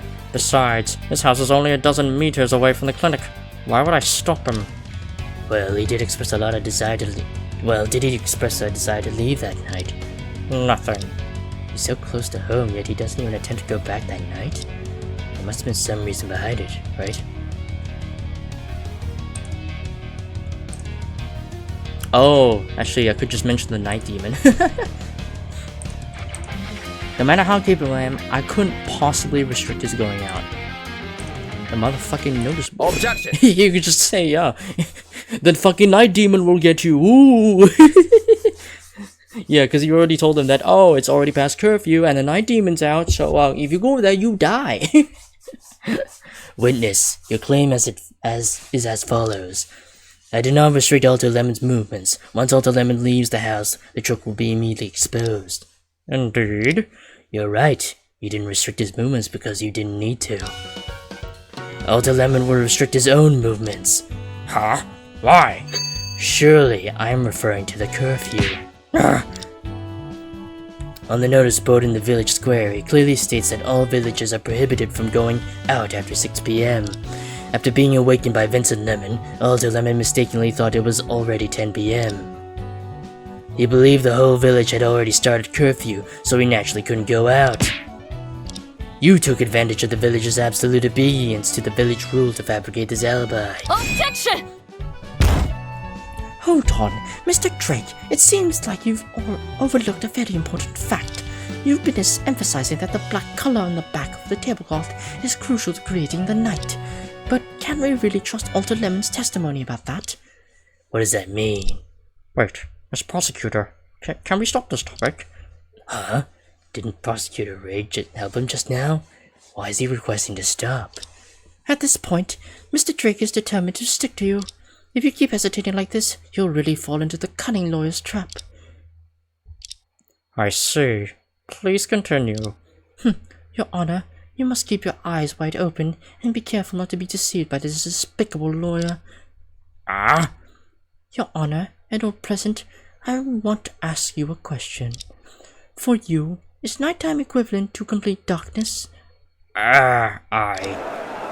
Although the sunlight at night is very completely dark, right? Even if there are no street lights, there are still stars and the moon, right? Oh no. I have a very bad feeling about this. Very well. Thanks for your answers. As everyone said, night and darkness are not the same. Moreover, Nightfall Valley is clear and cloudless year-round, with excellent visibility at night. For people living in such a mountain village, how could they consider a pitch-black window as night? What on earth is going on? The back of this tablecloth, as you can see, is pure black. If I hang it outside the window, who would think it's night? If I saw this, I would only think something is blocking the window. So, the defense's so-called forging the night is fundamentally impossible. Objection! But Alter Lemon often plays games at home, and he drank that night. Maybe it was just the assault roll. Nonsense! There it is. Even with poor eyesight, or being completely drunk, facing the supermoon that night, he'd only have a few blurred shapes at most. But how could he mistake a pitch-black window for the night? Then maybe the witness misremembered it. If he misremembered it, it could only be the night sky that he saw, rather than pitch black. This perfectly proves that Vincent Lemon's alibi is flawless. How can this be?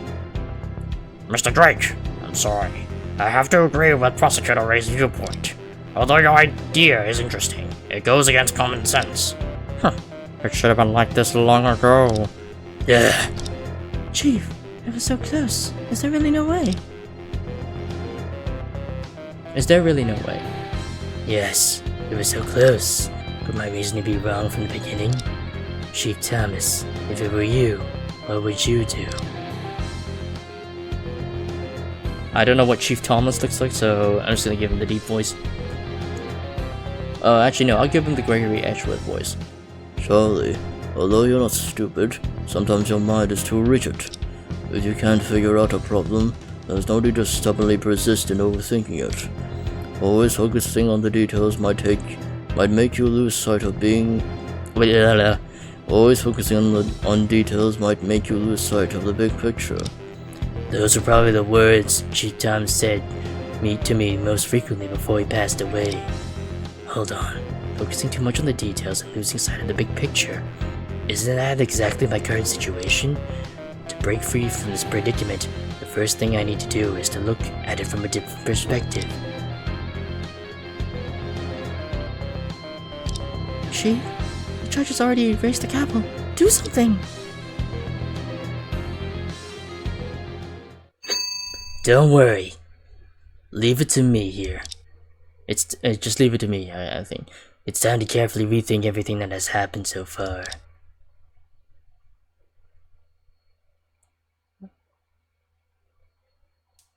Oh, no animation? I thought it was gonna be like Luna, where he suddenly falls back into a large body of water. I can feel that the hypothesis about manipulating time and reversing day and night is getting close to the truth. But as Stella Ray said, the evidence for this hypothesis lacks a crucial piece. If the reasoning just now is correct, Vincent Lemon used hypnotics to make Alter Lemon fall asleep. Then he quickly adjusted the clock and covered the window. At this moment, he intentionally woke up Alter Lemon, making him mistakenly believe it was already 10 p.m. The two watched anime until 2 a.m., but the actual time was still before 6 p.m. After that, Vincent Lemon drugged Alter Lemon again, and he avoided the camera's activation time and lurked outside the village. On the morning after the incident, Vincent Lemon returned to the village after the camera was off and woke up Alter Lemon.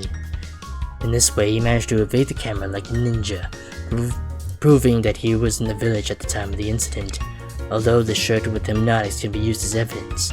But Prosecutor Ray argued that Nightfall Valley's bright and clear skies make it impossible to fake night by simply covering the window. This argument is logical and reasonable, so my entire reasoning encounters a decisive contradiction here.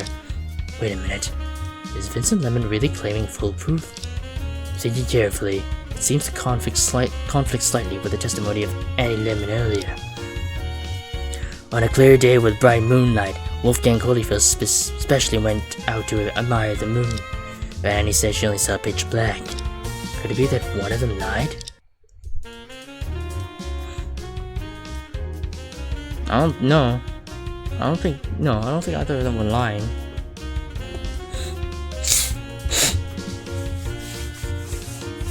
No, I know Wolfgang wasn't lying. I don't think Annie was lying either.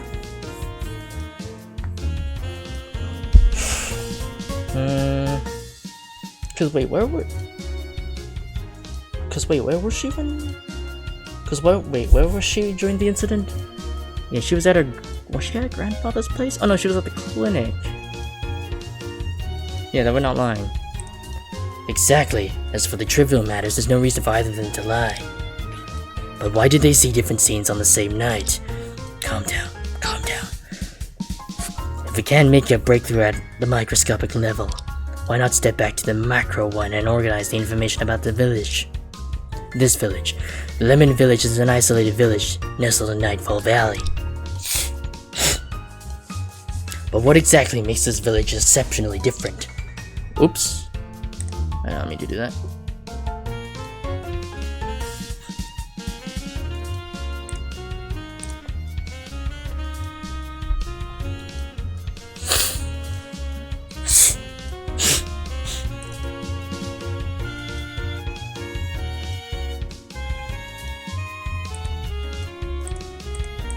Okay, given the soil information isn't there.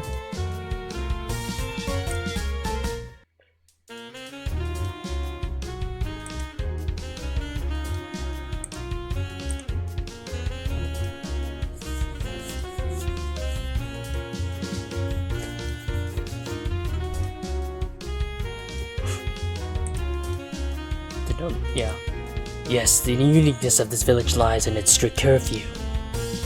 Its existence of this rule that has shifted the focus of this case multiple times. If we reverse our thought, not to consider what the curfew changes, but to think the reason that this rule has lasted for hundreds of years.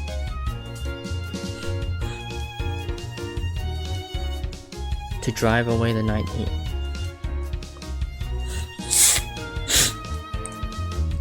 Come on, how could there really be a giant serpent with but the thing, okay. Exactly, the villages are simple, and the village chief is an enlightened person. The only reasonable explanation for the curfew is to protect the villagers from harm at night. The villagers must have some traits that we have overlooked, so they require this kind of protection. Let's recall what I've seen and heard since I came to the village. Grandpa says our bloodline has remained pure for hundreds of years, and Oh. Bro, look at this camera. It's amazing, isn't it? The curfew date had hundreds of years and have been observed until now. Think carefully. What traits do the people of Lemon Village possess?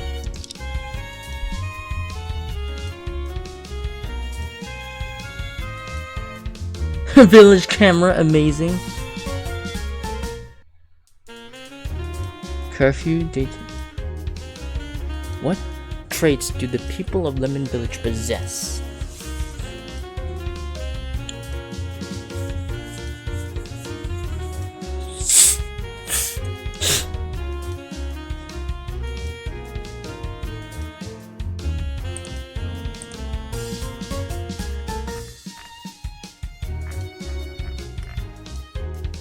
Harm at night.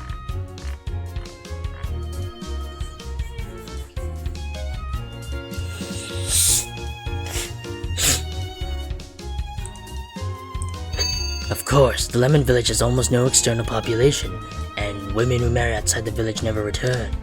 It keeps their bloodline pure, and all the villagers share the same ancestors.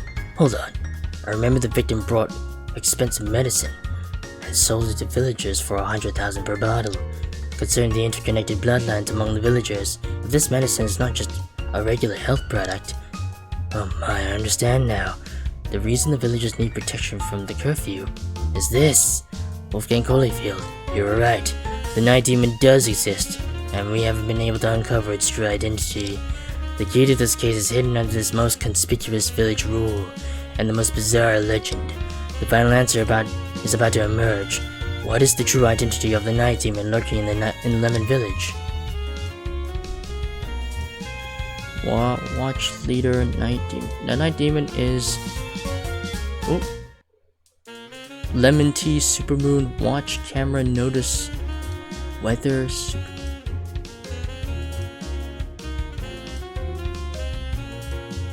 What?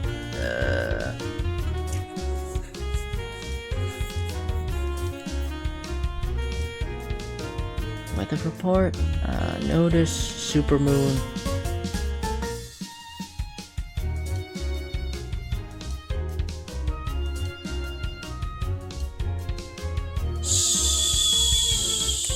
Supermoon, no. Something that endangers the villagers at night.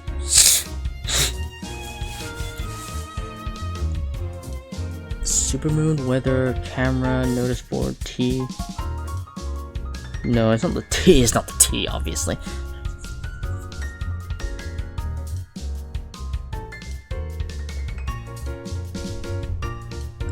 Surveillance camera, weather report, Lemon Village, watch, blind.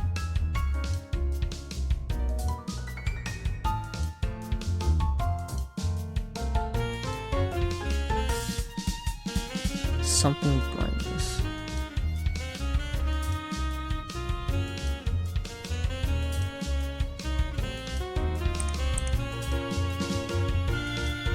What am I thinking? Calm down together. Share the same answer so there was some commonality. That forces them to stand.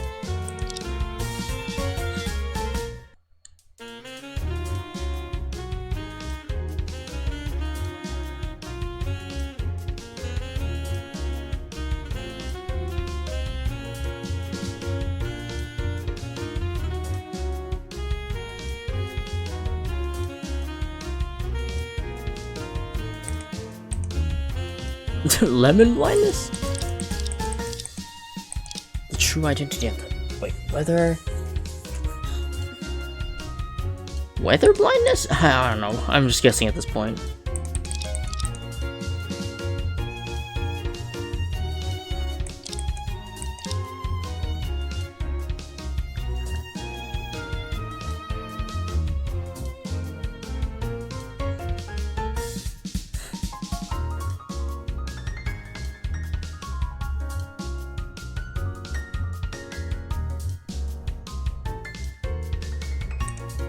The night weather?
Night Watch? I don't know. Same the ancestry, so they have some commonality. Okay.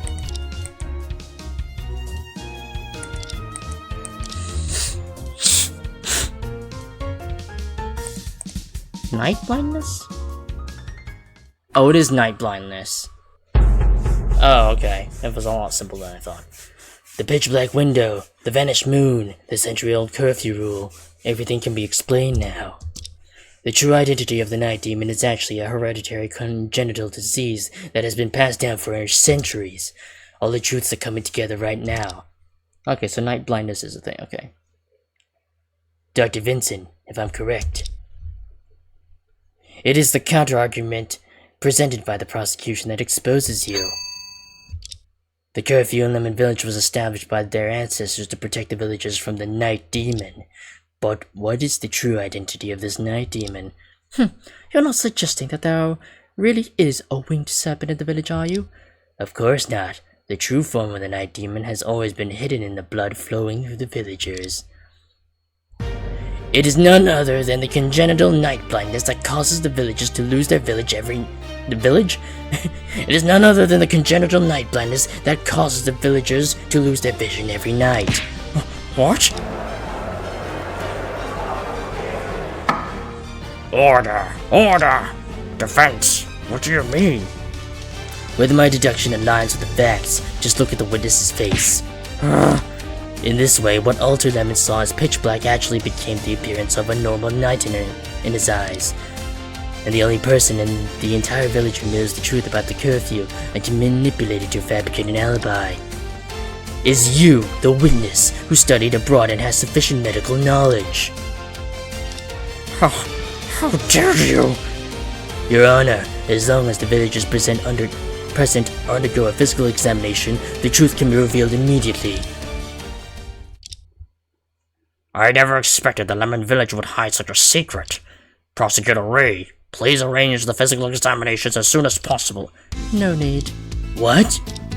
I said there's no need. I've known this for a long time.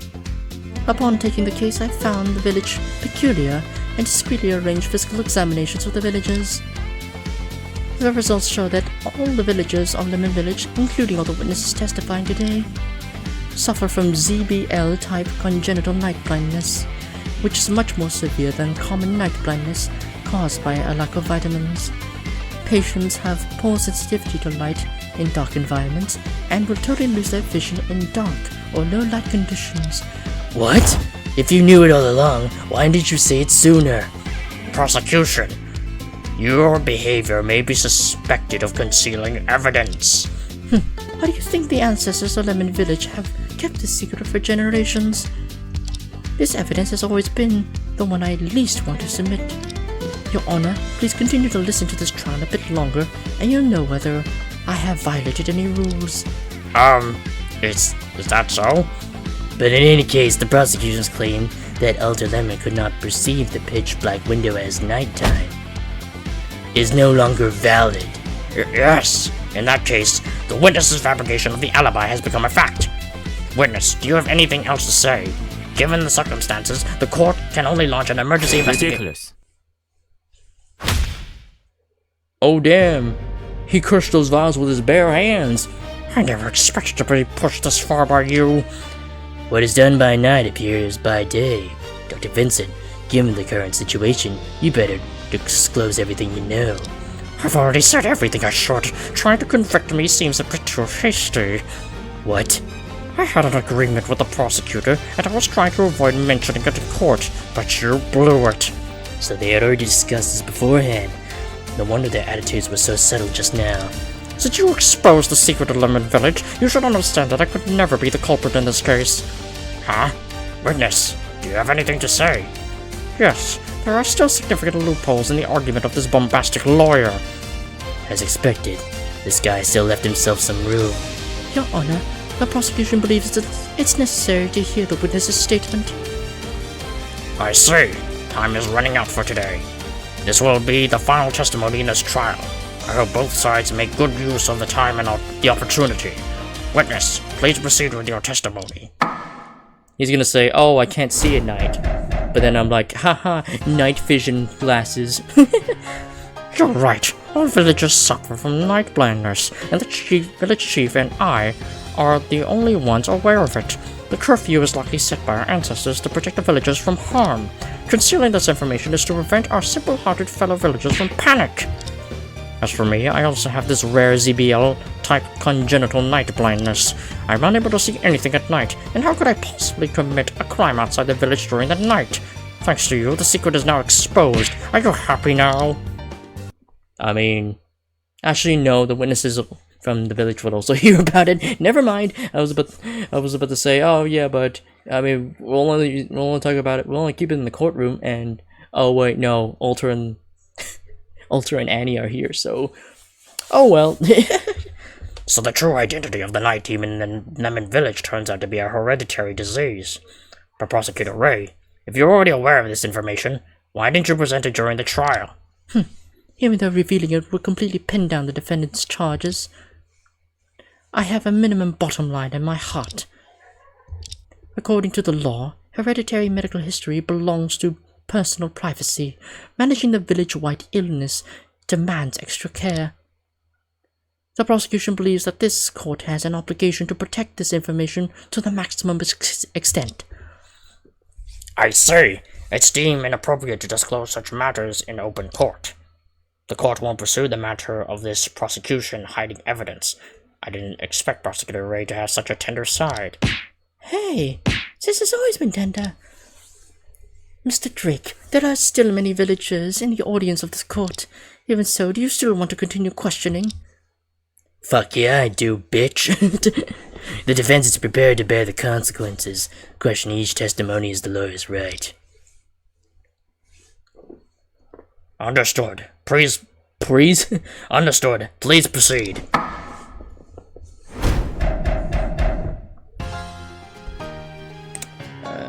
I'm not able to see... Great effect. Yeah, I'm just gonna question this first before I present the evidence. Maybe your night blindness has been cured? Then you should take me to the hospital for an examination right now. So, it's not cured? If I knew a cure, how could I let my fellow villagers continue to suffer in darkness? Chief, this village doctor might be a good person. Based on professional competence and medical ethics alone, I cannot deny that he is an exceptionally outstanding doctor. But in the courtroom, everyone is equal. You cannot examine witnesses without any preconceived emotions or judgments. I feel that what he said this time is sincere. Could there be contradictions in it? If my reasoning is correct, there must be a way for Dr. Vincent, who has night blindness, to lead the village at night. Did I overlook something? Yeah, it's the glasses. These are yours, bitch!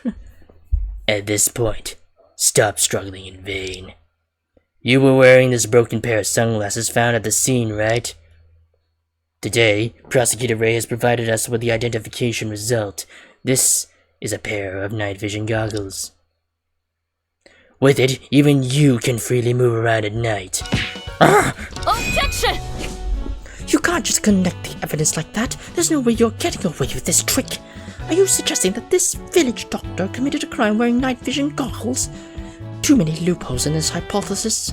If you think it doesn't hold water, let's settle this with a thorough debate. Oh god, not this minigame again, no! I certainly won't back down at this stage of the trial. God damn it, I hate this fucking minigame. As expected, Prosecutor Ray will vigorously counter this final argument. It'll be the last confrontation of this trial. I must bring out my best and stay calm. 你刚刚所提出的主张充满了漏洞，检控方绝对不会轻易接受。 The argument you presented is full of holes, and the prosecution will not easily accept. 很好，那就说出你的观点吧。你先前一直主张墨镜的拥有者是死者格林，那他怎么会在查望书手里？ Then how did it end up in the hands of Vincent? Okay. 哪怕你说夜视镜是被告带来的，也比他属于查望书更合理。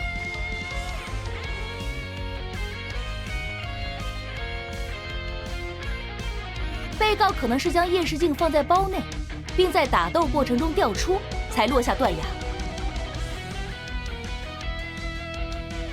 Objection！ 夜视镜上并没有检测出任何人的指纹，监控也可以确认，被告和死者都没有戴手套。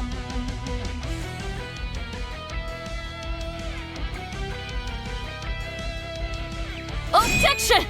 你给我听清楚了，我说的是在打斗的过程中掉落，完全有可能是在被告不接触他的情况下，在打斗过程中将他甩飞出去。 Ah, shit. 好像是有点道理啊。你先前一直主张墨镜的拥有者是死者格林，那他怎么会在查望书手里？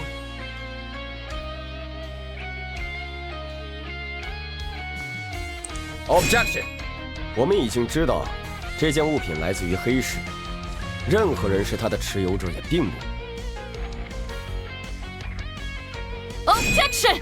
虽然暂时无法证明它的购买者具体是谁，但地区偏远的查家村，物流信息一清二楚。检方至少可以确认，查家村内的人不会有机会购买它。质疑夜视镜的归属根本就没有意义。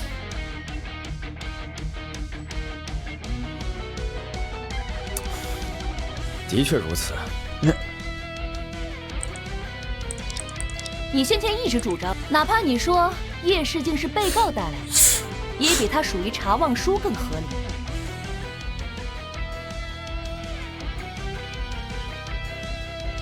What's the last 被告可 statement? 能是将夜……退一步说，就算是查望书将夜视镜带到现场，他也不该毫无痕迹。 Objection！ 尽管村口的监控录像中，被告和死者都没有佩戴手套，但一直没有出现在镜头里的查望书穿戴了怎样的衣物，我们就无从知晓。他大可以一开始就准备好手套，并在行动结束时清理一切痕迹，扔掉夜视镜。 Objection！ 夜视镜最终是和死者一起在山崖下被发现的。患有夜盲症的查望书，如果扔掉了夜视镜，在一片漆黑中怎么还能安然无恙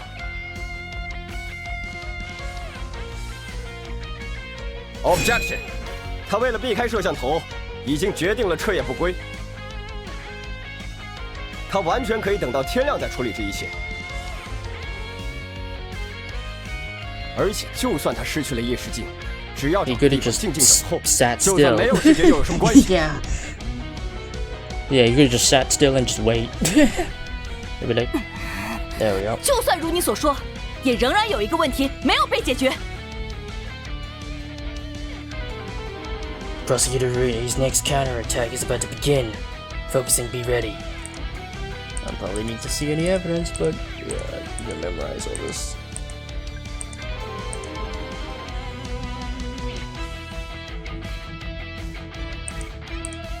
I'm guessing he probably killed him. Maybe because the guy had a cure? Maybe, and he wanted to sell it to at an exorbitant price or something. Because yeah, his testimony about that claims it was just a nutritional supplement could be wrong. Could just be a straight up lie.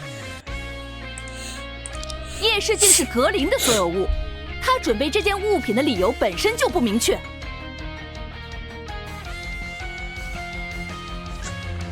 既然他已经将它带到了查家村，就没有动机将它赠予别人。 Actually, there is. I got 格林 evidence. 将他赠予查家村村民的动机，自然是方便在夜晚约他们出来见面。 Objection！ I actually have proof. 这个村子的村民白天是都睡过去了吗？有什么必要非得在晚上见面不可 Actually, I do have evidence. 除非你能找到实证， Yep, I do. 否则我方无法认可 Yeah, I 死 just thought 者 of the 必 evidence 须 as 将 soon as 叶 she 世 said 静赠 that. 予他人的理由。 The note. 所谓动机的实证，就是要展示死者生前的想法，这是极难证明的。 Well, you do have evidence though. What? Did I find evidence of whether he actually did it or not? 叶世静是隔离 I 的 do 作 have 物， evidence. Oh, okay. 他准备这件 Fine. 物品，既然他已经，难道你能拿出证 Can you 据 provide 证实 evidence? 死者将叶世静交给了查望书吗？ Yes. Okay. I 能 was 够 supposed 证 to do 明 with 死 this 者 one. 将叶世静 Maybe. 交给了查望书的证据是存在的。 Oh, okay. I guess I was a bit too early on that one. 哦，真有这种东西，那就拿出来让我看看吧。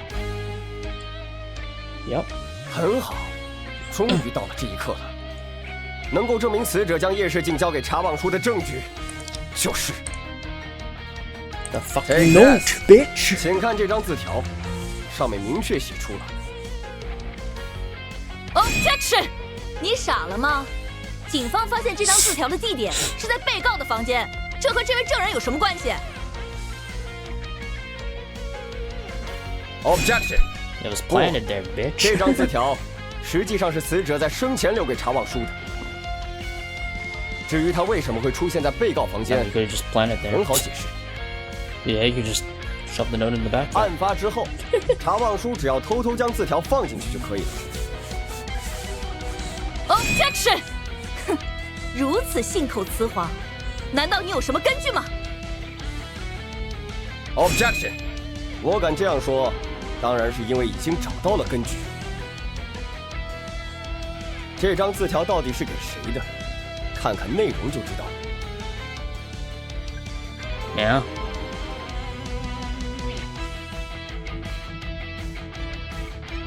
Come to the cliff on the night. Wear this to wrap up your problem. Let's put an end to this. Ear this to wrap up your problem. 我们来仔细看一看字条里的这个拼音“带”。字条上的拼音“带”，想要表示的其实是这个字。 Where? Take this， Takes that. 它表示的是穿戴的带子。 Objection！ 大叔，你凭什么认定这就是带子？携带的 I 带 don't know. Maybe 放 you should 进 take 去 a look at 也 it. 一样说得通吧？不，这个拼音代表的绝对不会是那个字。死者精通中文口语，却不会写复杂的汉字，像前面断崖的崖字，也只能用拼音代替。可是你提到的那个带字，却已经在断崖一带中出现过，因此他不可能用拼音代替自己明明会写的字。所以，字条里所说的，并不是携带某物，而是穿戴上什么东西。什么？ In this case, Prosecutor Ray's offensive will have to stop here, right? Well, I'll be right back.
Okay. Okay, we're back. And the details of the case have become clearer in this confrontation. Okay, I thought I was gonna jinx this and say, oh yeah, no, she suddenly has a counter argument. What an exciting confrontation. Defense. You proposed the note was about having someone wear something. So what is this thing exactly? Of course, it's the night vision goggles.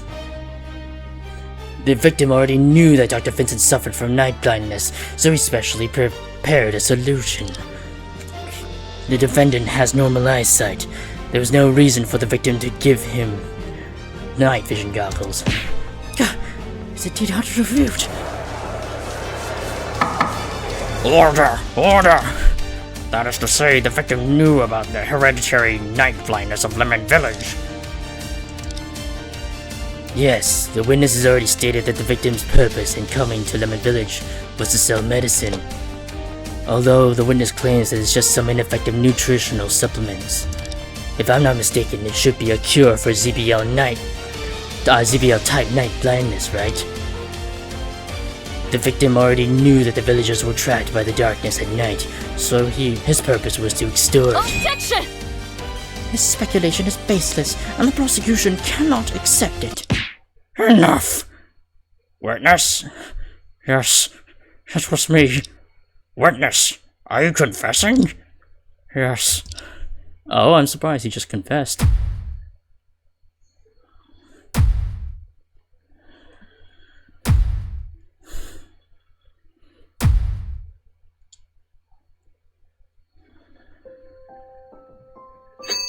It was me. I did it. Wait, why? Why are you confessing at this moment? This trial must go on. It can't end like this.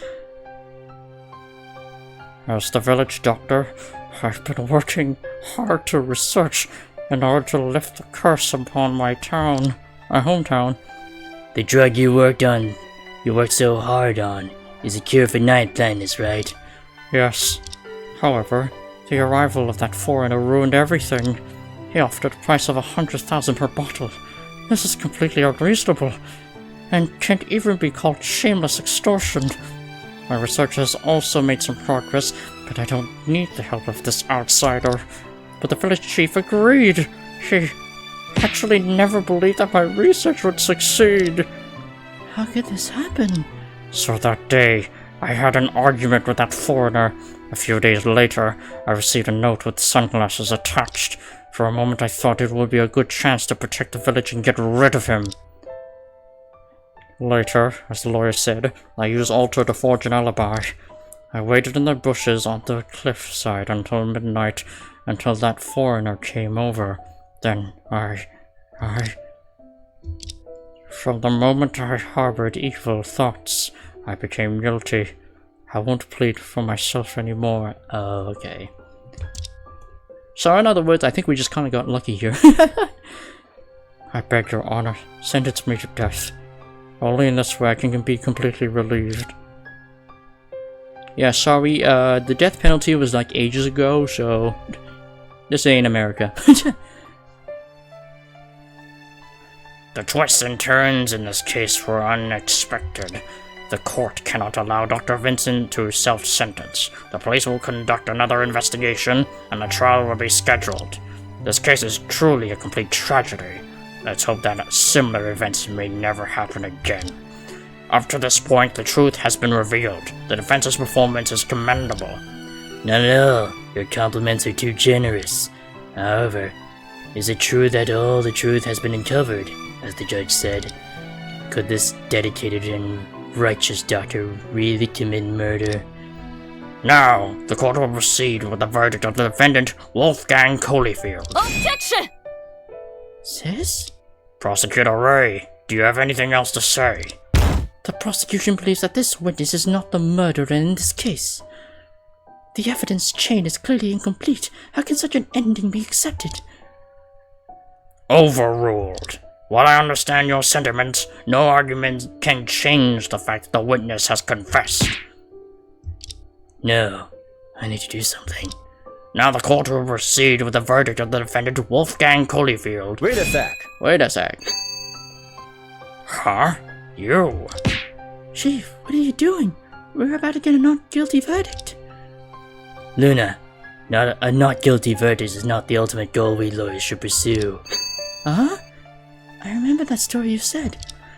What we should follow is not the law itself, but the original intention behind the existence of the law. Yes, even from the perspective of seeking the truth, we haven't clarified the final doubt. This case needs a more reasonable conclusion. Defense, why are you preventing me from delivering the verdict? I was about to announce your victory. The reason is simple, because the defense believes that Dr. Vincent's confession just now is not the whole story of the incident. The defense also asserts that the village doctor, Vincent Lemon, is not the real culprit in this case. What? Mr. Drake, do you know what you're saying? Of course, I know.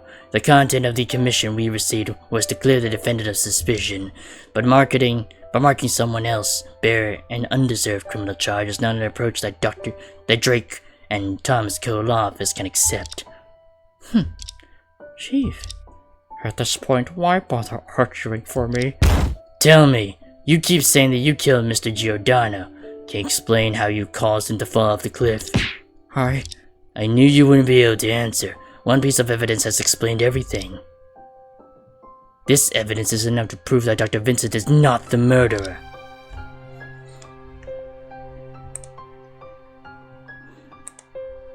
I mean, we could say it's self-defense. I mean, it could have just been self-defense, if I'm being completely honest.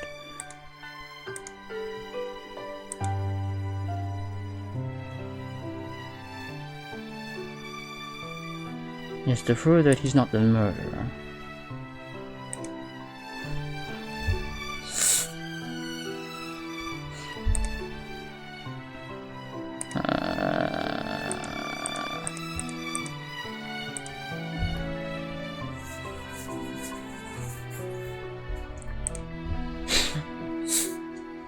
Yeah, he was wearing a jacket.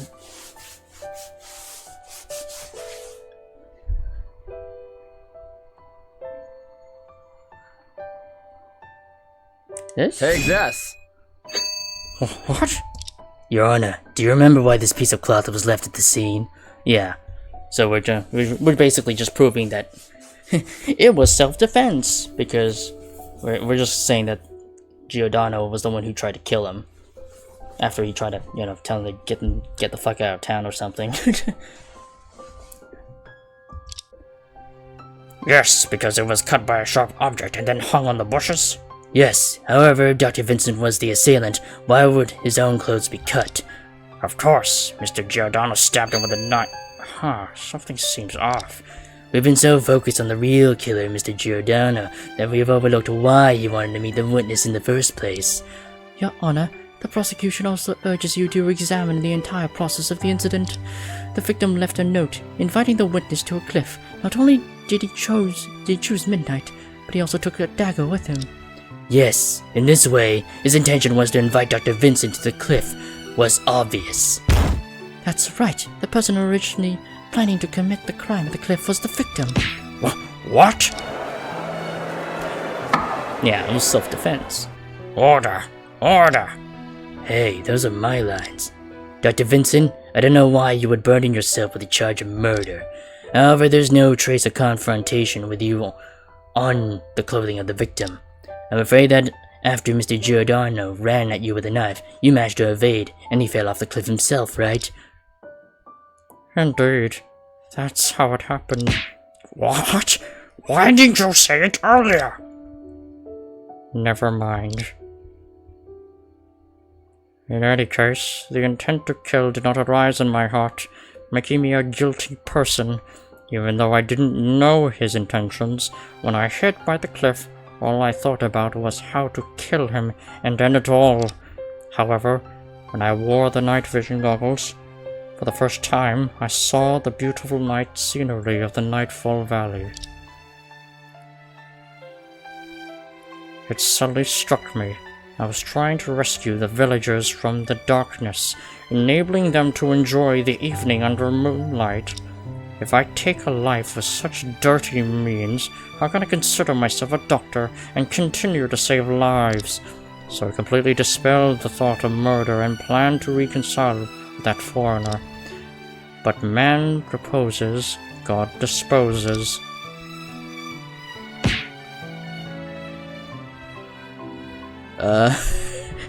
Okay, I think this is the first time we get Giordano dialogue. I was kind of tempted to do the Mario voice, but no, just take the tone away from the scene. Did he have an accent? I don't know. I don't know. I don't think anybody said he had an accent, but yeah, whatever. You always ruined my actually, what kind of voice? Hold on. Let me see. You always ruined my plans. Please, calm down. We can talk about the cure. What's there to talk about? If it weren't for you, I'd have had the money by now. Go to hell. What? No!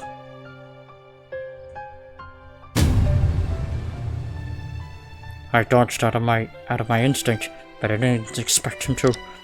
Even though I didn't kill him with my own hands, he still died because of me. This is what I get. My retribution for killing thoughts. Dr. Vincent, you're wrong. In the courtroom, there's no such thing as karmic retribution. Besides, he didn't die because of you.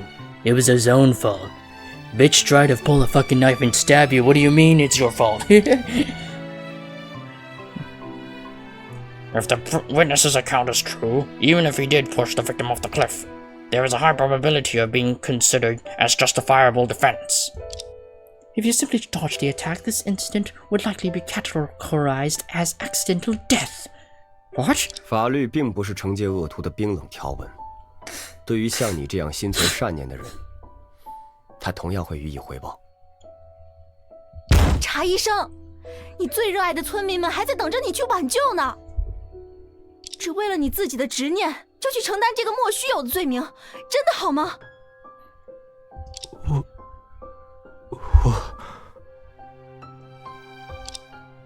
我先把丑话说在前头，你的死罪可免，活罪却难逃。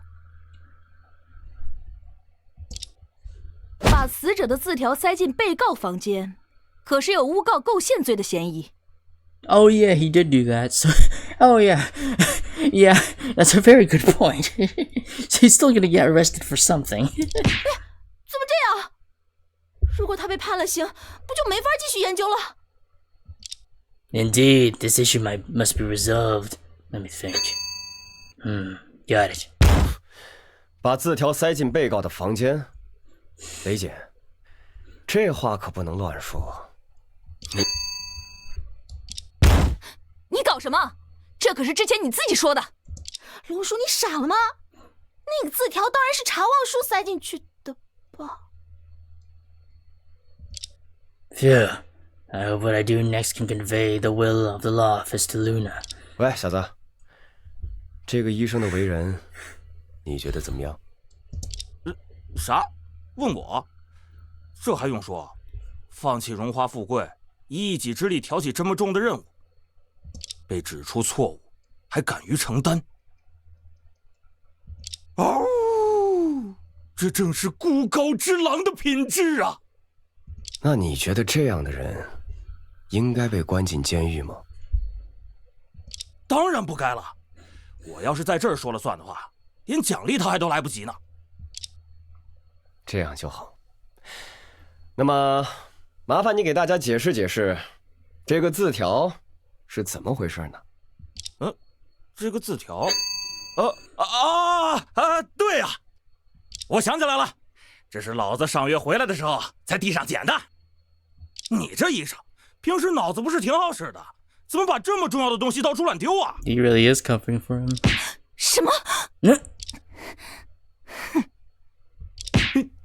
你何出此言？明明是……哎呀，行了行了，别说了。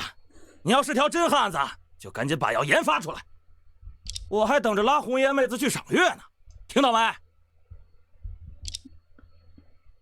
我明白了，律师先生，田兄弟，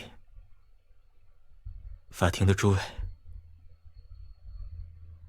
此地，此时，此刻，今日所有之事，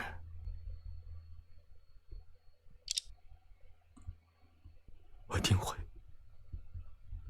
铭记在心。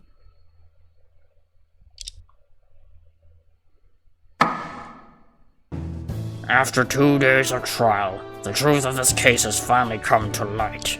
Regarding the information given by Vincent Lemon, please have the police go to the scene as soon as possible to carefully verify. In this way, this case can't even be considered a murder case. This court must give the defendant a fair outcome.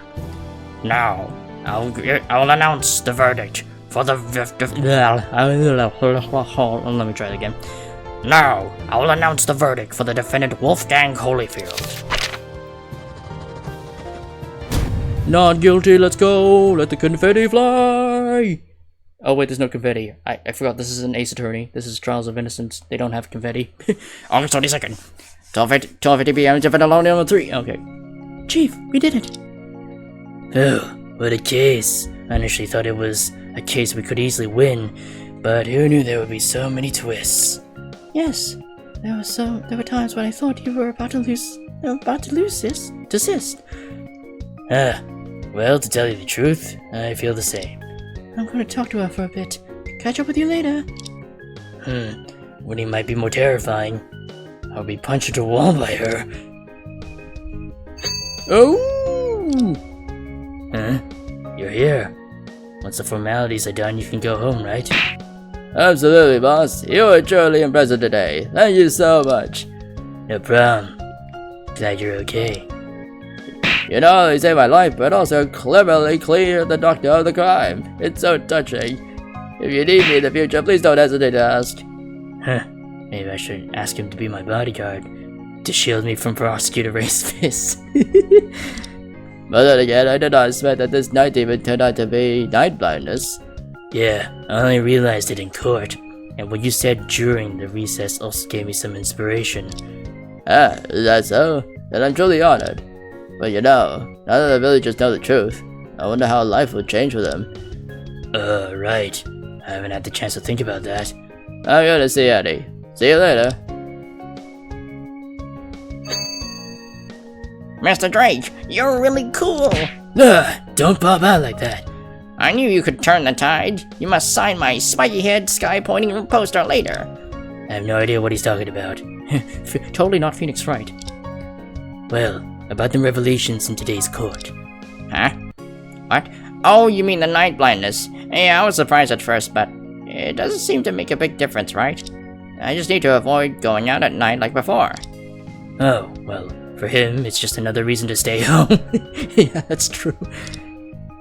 By the way, the Verity Lance you lent to me did play an effective role in this case. I should thank you for that. Now that the case is closed, it's time to return it to its owner. Oh, when did I say lend to you? When did I say I lend it to you? It's useless for me anyway, so keep it. Is that okay? What's wrong with it? Our village has overcome this crisis, and you played a crucial role too. You played a crucial role, bro. Consider it a token of gratitude. A lie detector might be useful in future cases. Well then, I graciously accept. Alright, great. Bro, if you ever become a big shot, remember to add this lance to your bronze statue. What on earth is this guy thinking? Yeah, he's referencing the King of Prosecutors trophy from the first Ace Attorney game. Yeah. Oh, by the way, Dr. Vincent is going to the police for investigation. I better go check on him first. If all goes well, Dr. Vincent should be free in a few days. Huh? Annie? Mr. Lawyer, you really kept your promise and rescued Wolfgang. None at all. Towards the end, I realized that everyone is indeed good, especially Dr. Vincent. I'm really relieved he's saved. Well, good deeds bring good rewards. I believe the night demon lurking in your village will be eliminated by him one day. Yes, even though I didn't quite understand things like night blindness. So she didn't understand. No wonder she had no reaction. Yeah, but I mean, she's a kid. You wouldn't expect her to know like a variety of medical conditions, especially night blindness of all things. But I've learned a lot because of this case. I heard things from tourists before, but seeing it with my own eyes, I realized there's such a vast world outside the village with so many interesting people and things. So I made a decision. I plan to leave the village in a few days and travel with Wolfgang for a while. Whoa, I remember you grew up in Nightfall Valley since childhood. That's quite a feat. Well, with such a companion, at least safety wouldn't be a concern. I hope to leave a lot of good memories during the journey. Maybe one day I'll go visit Mr. Lawyer and Sis Luna. By then, I'll definitely brew the best lemon tea for you. That's certainly welcome. But during your journey, remember to stay safe at night. Okay, I will keep that in mind. I'll go back to the village with him now. Goodbye, Mr. Lawyer. Alright, bon voyage. Did I miss something? I heard Annie's coming to visit us. You got good ears. Send her a copy of the office's address. By the way, where's your sister? Sis? She seems to be in a bad mood right now. Oh fuck. Well, considering the case ended with her losing, it's no wonder she's upset. That's right. Right now, I really want to punch you into the wall. Excuse me, what? When did she come in? It pisses me off when I see your scruffy face. You know, you always resort to underhanded methods. Why? Do you really think I can't see the obvious complicity and lies of you and your client? I know I can't deceive you, but Prosecutor Ray, you wouldn't want that village doctor to end up in prison, right? I just dislike your arrogant attitude. Just because the village doctor is a good person, does that give you the right to manipulate facts and exonerate him? Well, don't make me laugh. We're just agents serving the law. Whether good or evil, we have no right to judge. The only thing that can speak in court is the truth. We present all facts in detail. Whether the defendant is guilty or not is left to the entire judicial system, not an individual. Tongue twister. Whether the defendant is guilty or not is left to the entire judicial system, not an individual to judge. Only then can you win with understanding or lose with clarity. If you continue to act like you did today, if one day you encounter someone clearly engaged in wrongdoing but wrongly accused in a specific case, would you frame him on purpose? Well, calm down. I get your point. But if such a day ever comes, well, we may as well wait and see. You're lucky this time, and I'll let it slide. But if you dare teach my sister anything weird, then the next time we meet in court, be prepared for consequences. She walked away. Chief, are you okay? I'm fine. Luckily your sister didn't tear my arm off. That's a relief. But I vaguely feel that Prosecutor Ray, despite her harsh words, isn't as concerned about winning as I imagined. Anyway, winning this time is a cause for celebration. After running around in the valley, I felt like all my hair is full of sand, and the otaku guy suggested some new apps just then. I'm going to appoint an on-site beauty therapist for the office. That doesn't sound like the kind of service that a law office needs. Let me check. It seems they're running a promotion, offering free shaving packages recently. Take this opportunity to clear the stubble off your face, Chief. What? No, the stubble is my trademark. So, this murder case that happened in the secluded valley came to a close in a peaceful atmosphere. I thought this was just a small episode in my long career as a lawyer. What caught me off guard was that Lemon Village, this rarely visited small village, would become the starting point of a series of grand and tumultuous events in the near future. Who could have imagined that a grand conspiracy had already sowed its seeds at this moment? Whether it was the tragic incident 5 years ago, or the massive organization that had been coveting. It all ultimately connected to this small mountain village. Looking back, perhaps from the moment Luna and I stepped through the village gates, all the tragedies began to unfold. Chapter 2 end.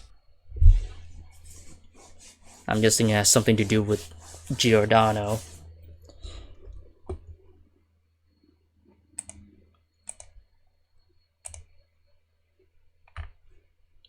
Alright.